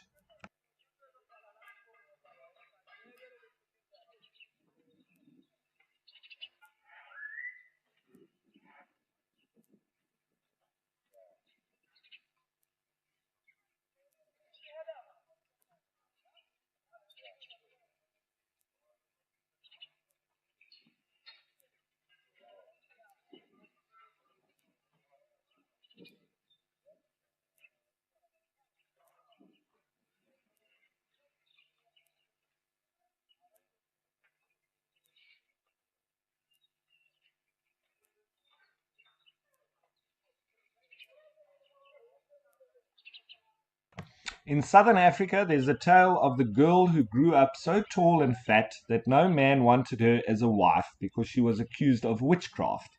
She was exiled from her village and wandered into the wilderness on her own. There she met an elephant who began speaking to her politely in good Zulu. She agreed to stay with him, and he helped her to find wild cucumbers and other fruits of the forest. She gave birth to 4 human sons, all very tall and strong, who became the ancestors of the Ndlovu clan of paramount chiefs.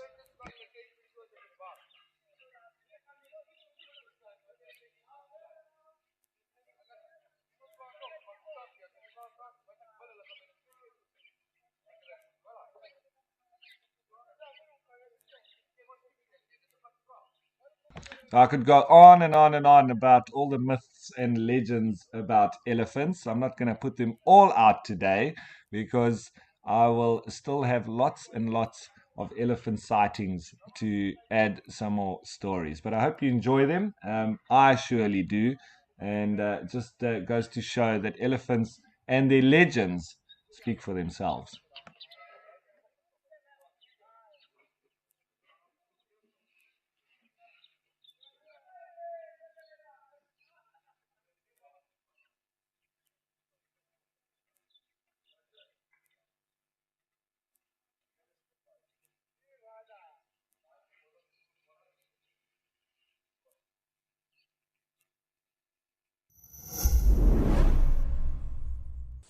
Get ready for your daily dose of African wildlife magic. Be enchanted by the intimate moments shared by the animals as they drink, play, and interact in their natural habitat. With our daily wildlife videos, you'll experience the thrill of safari adventures without ever having to leave your seat. Let the wild adventure unfold right before your eyes. Africam, always live, always wild.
I always find it fascinating to watch, especially the youngsters, when they just learning how to use their trunk and about life in general. But always funny, especially when the antics come with the non-use of their trunk. I think this one's still trying to work out how it works exactly.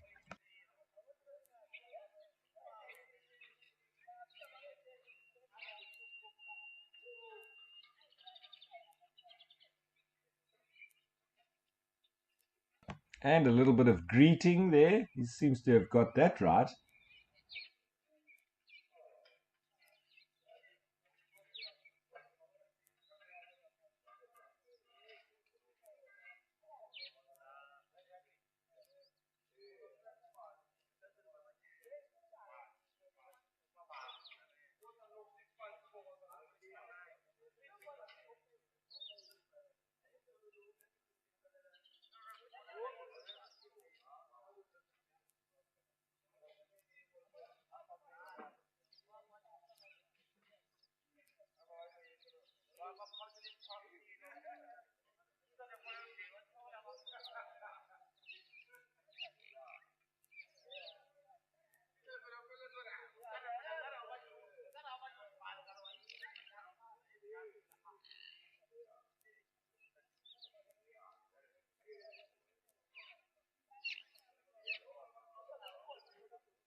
So, just the last thing on the representation of elephants and what they symbolize in Africa. That many African cultures revere the African elephant as a symbol of strength and power, as we've discussed.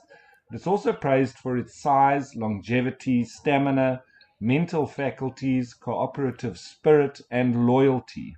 South Africa, in particular, uses elephant tusks in their coat of arms to represent wisdom, strength, moderation, and eternity.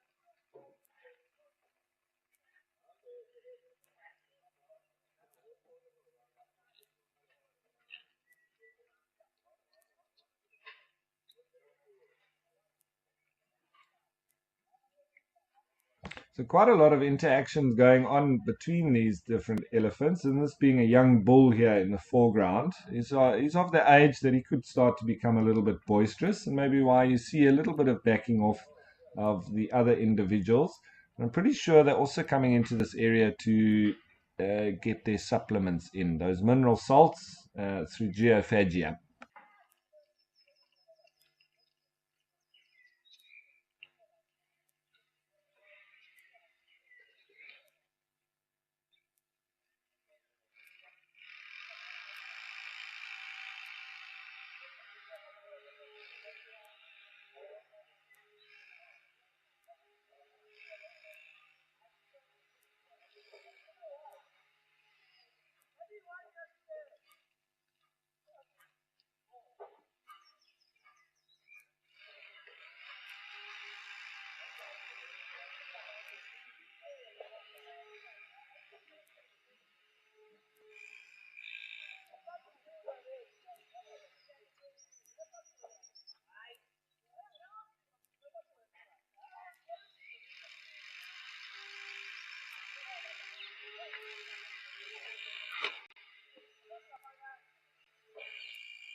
So, as always, wonderful to spend time with elephants, and a nice time spent here at Jamala in Madikwe.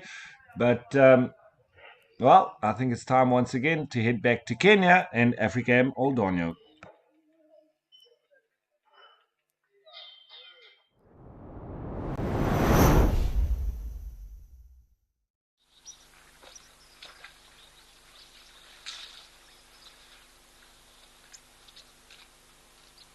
Where our big bull hasn't gone anywhere. He's still here. It's the exact same one. Very easy to identify him. That one long straight tusk and the shorter stubbier one on the left. And still quite a few of the Maasai giraffe around as well. Still waiting their turn with their hitchhikers in the form of oxpeckers.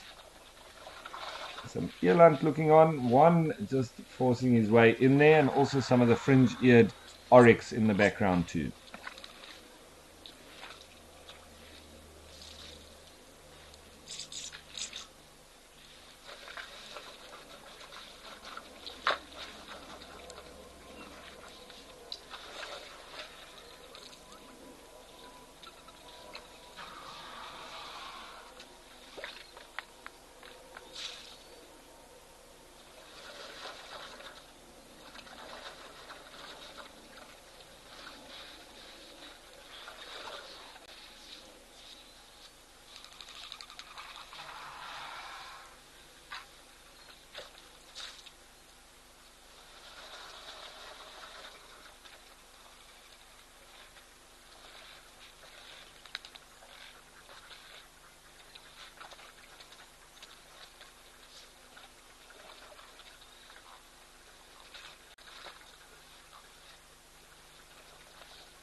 Chatting around a fire is an ancient practice that has connected humanity for centuries, and we want to keep it alive in our modern age. As an explorer, you'll have access to intimate gatherings with our naturalists, fascinating guests, and experts where we share knowledge, insights, and stories around a crackling fire. Rediscover the power of connection. Sign up to be an explorer today and experience the magic of WildEarth's Fireside Chats.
And with that, I think the elephant now has had enough.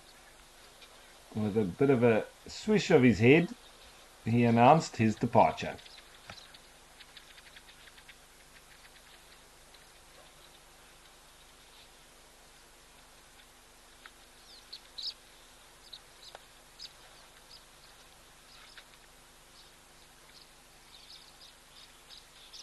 Now the giraffe seemingly can get some peace and go in and drink at will.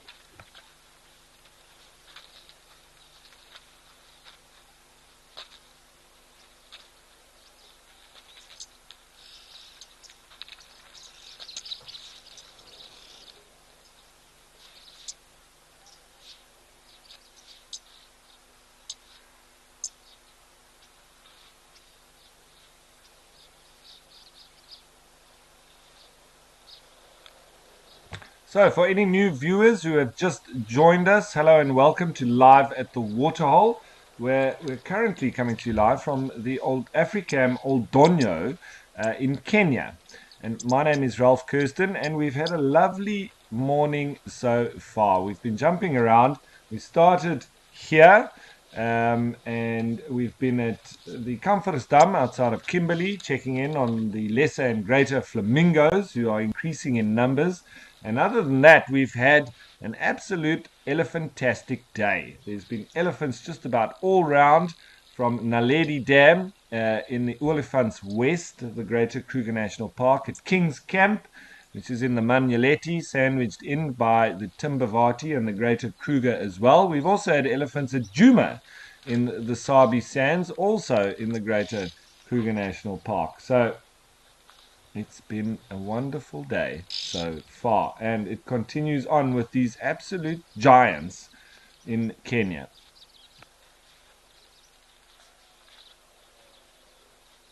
And as always, please don't forget that this is a live and interactive experience, so we'd love for you to jump on board with us and send us through your questions and your comments. You can do that by going on the WildEarth website and registering.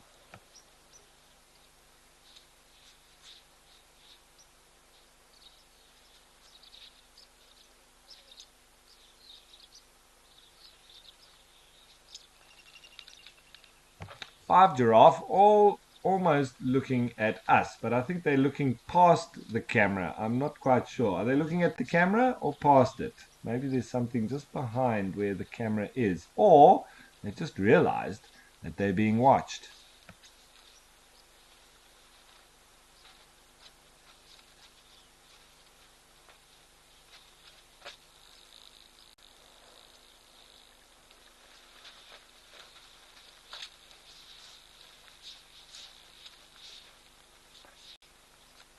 They are all very nervous, and I do think they're looking past us. Something has got them riled up.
Okay, so as per usual, this is one of the busiest of all the water holes, and it's been lovely with that big elephant bull that spends so much time here, and of course this group of giraffe who have kept us thoroughly entertained.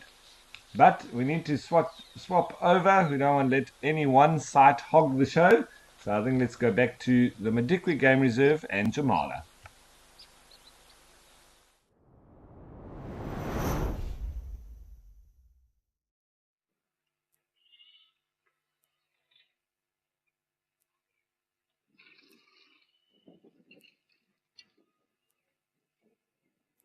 And from a tropical environment there in East Africa to a semi-arid environment on the border of South Africa and Botswana in the greater Kalahari area, and a nice herd of elephants. The little youngster, always lovely to see.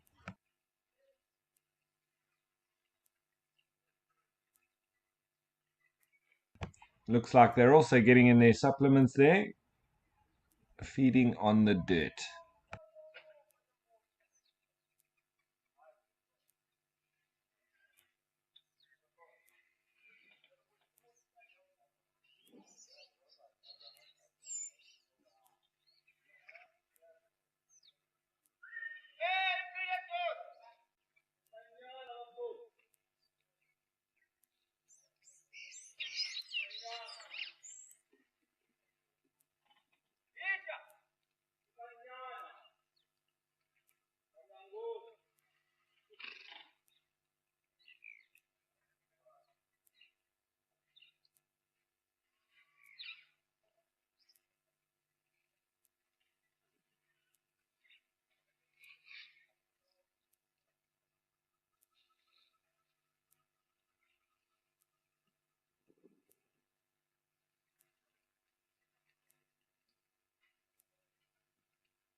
Hi, my name is Claire.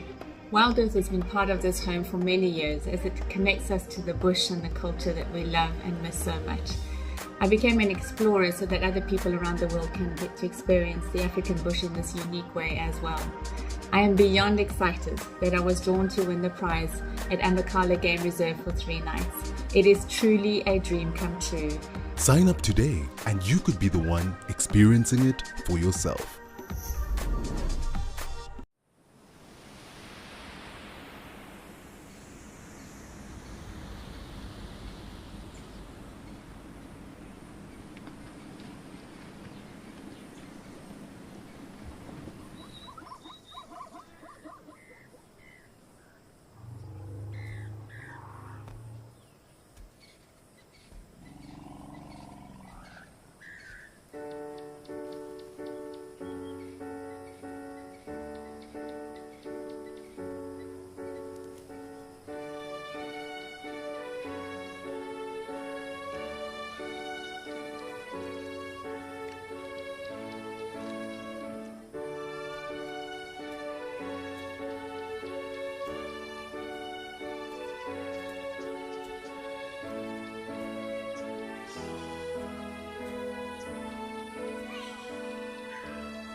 So now a little bit of dust bathing going on as well, and they're really enjoying their time here next to the waterhole, drinking water, eating dirt, dust bathing, and in the background the zebra and impala also milling about. Probably going to do similar, except for the dust bathing. The zebra have been rolling. We don't generally see that from impala though.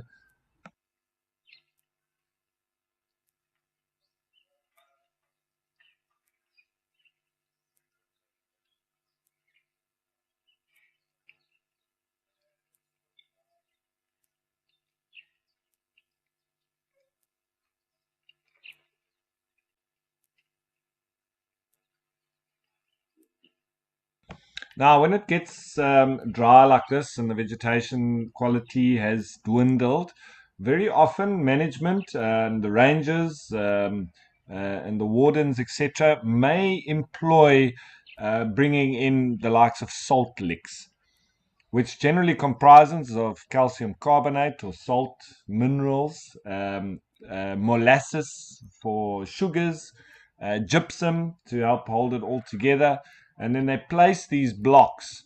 Normally, they try and put the blocks in areas where the animals may frequent, but it's not going to have a high impact on the bush, because anywhere where water placement, salt lick placement, it's going to have a lot of activity from the animals. So they're going to impact heavily on the area surrounding that spot, um, and a lot of trampling. They will feed in that area as well. So it's important just to get the placement right, that you're not going to put it in a place that is easily susceptible to overgrazing or trampling, which could then cause high erosion, etc. So it's not merely just driving out in the bush and throwing these salt licks all over the place. It needs to be well thought out, and normally with qualified and experienced rangers who come to a management decision of exactly where to put those salt licks. Very important.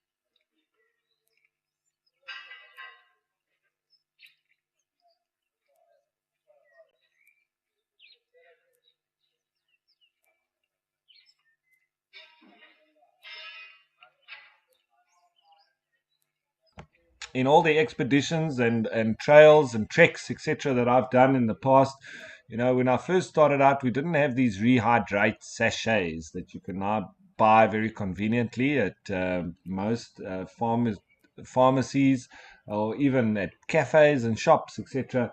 But I mean, it literally just flavored salt and sugar. So that's exactly what we used to do, and exactly what we include in those salt licks when we put them out for the animals.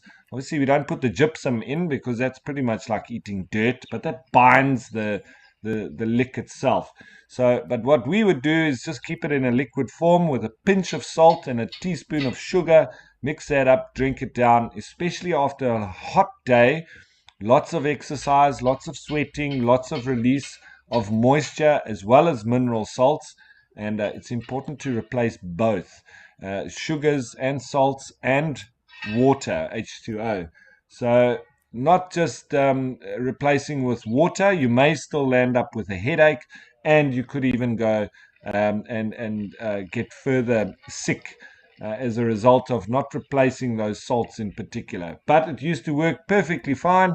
And so a very rudimentary way of doing it, but it works to a T. A little bit of salt, a little bit more sugar than salt, and then water. Mix that up, down it down.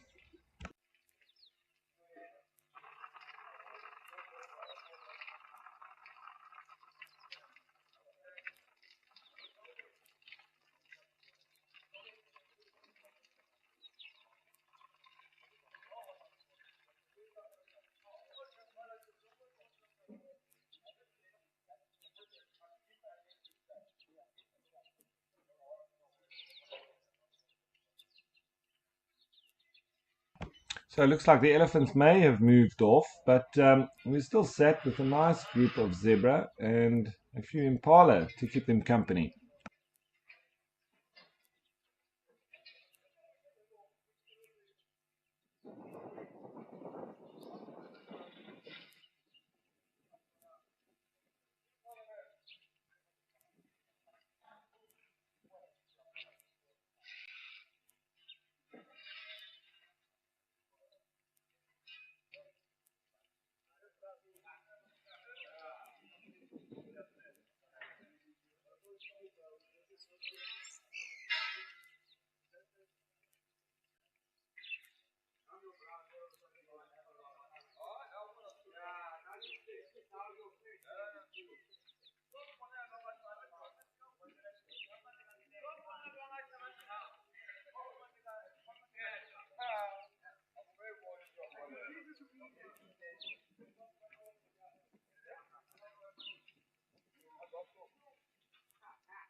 That one zebra looked like he was throwing a temper tantrum and almost doing a bit of a stot.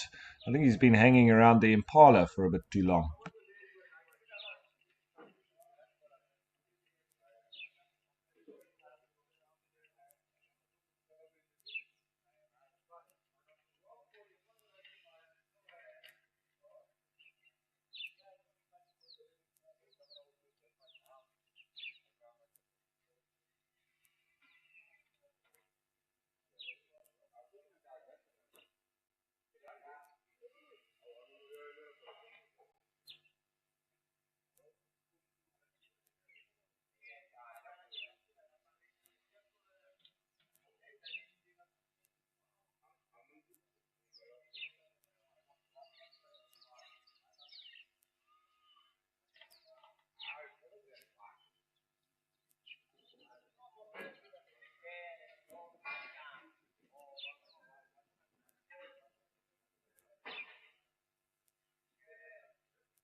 And there's a zebra right in the middle with a little stompy for a tail.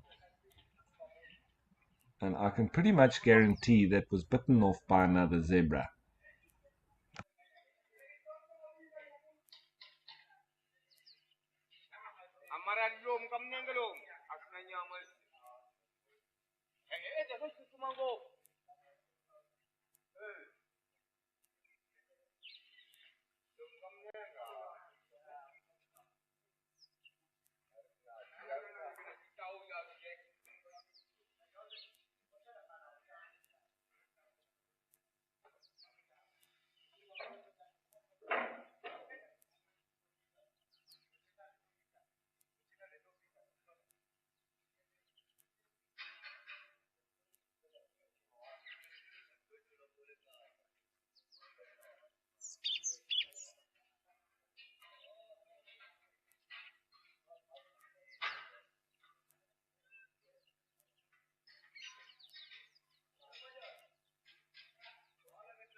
So just have a quick scan and see if there's not anything hiding on the other side that we haven't missed.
There's another herd of elephants off there in the distance. I wonder if they're going to come through for a drink.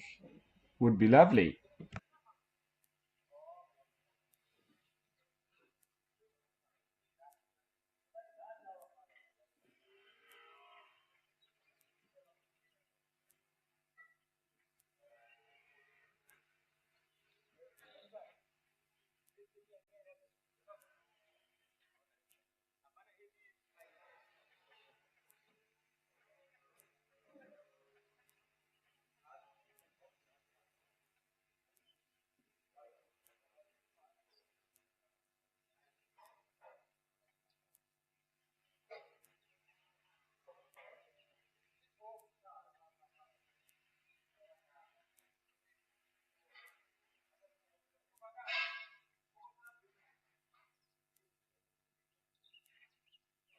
Looks like they're on their way to the waterhole.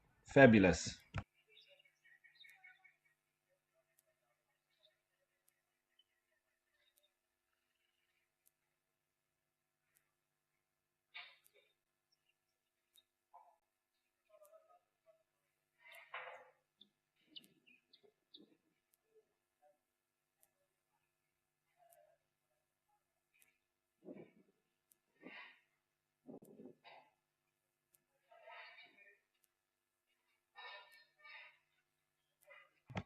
And just stopped, I think, a little bit under that jackalberry. I think it's jackalberry, nyala tree. I can't be 100% sure. My thinking is jackalberry, but they seem to have passed it now and they're coming through. So I think it's going to be a lovely end to the show. As we've started, we're going to end with elephants.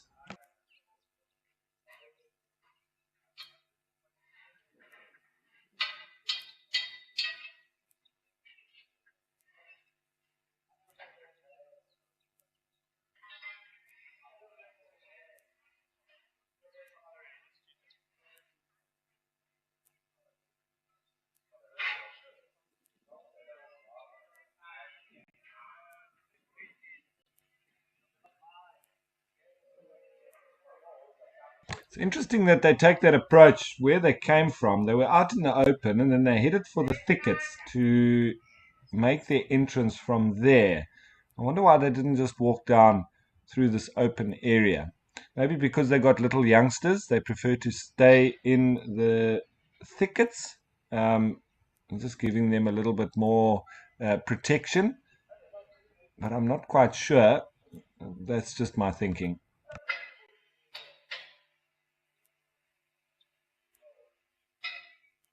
Couple of kudu there as well, just getting shooed off by that female in front.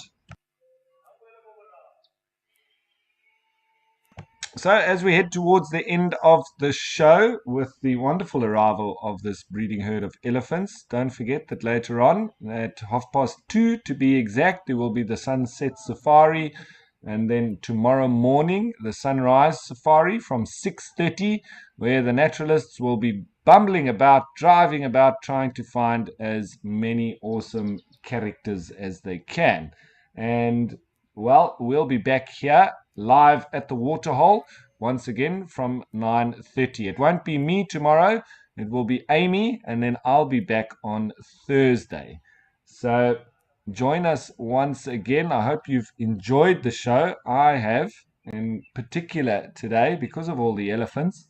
So I hope you have too. And of course, we have to thank the whole WildEarth team for making it all possible as well. And thanks to you, the viewers, for joining us. And of course, to the wildlife for being the stars. And I think today in particular, a big shout out to all the elephants. Thanks, guys. You were on time today throughout the day. And so I have to say thank you from me and from all of us at WildEarth. You see these elephants now really moving in just as we're about to shut down for the day. Wonderful.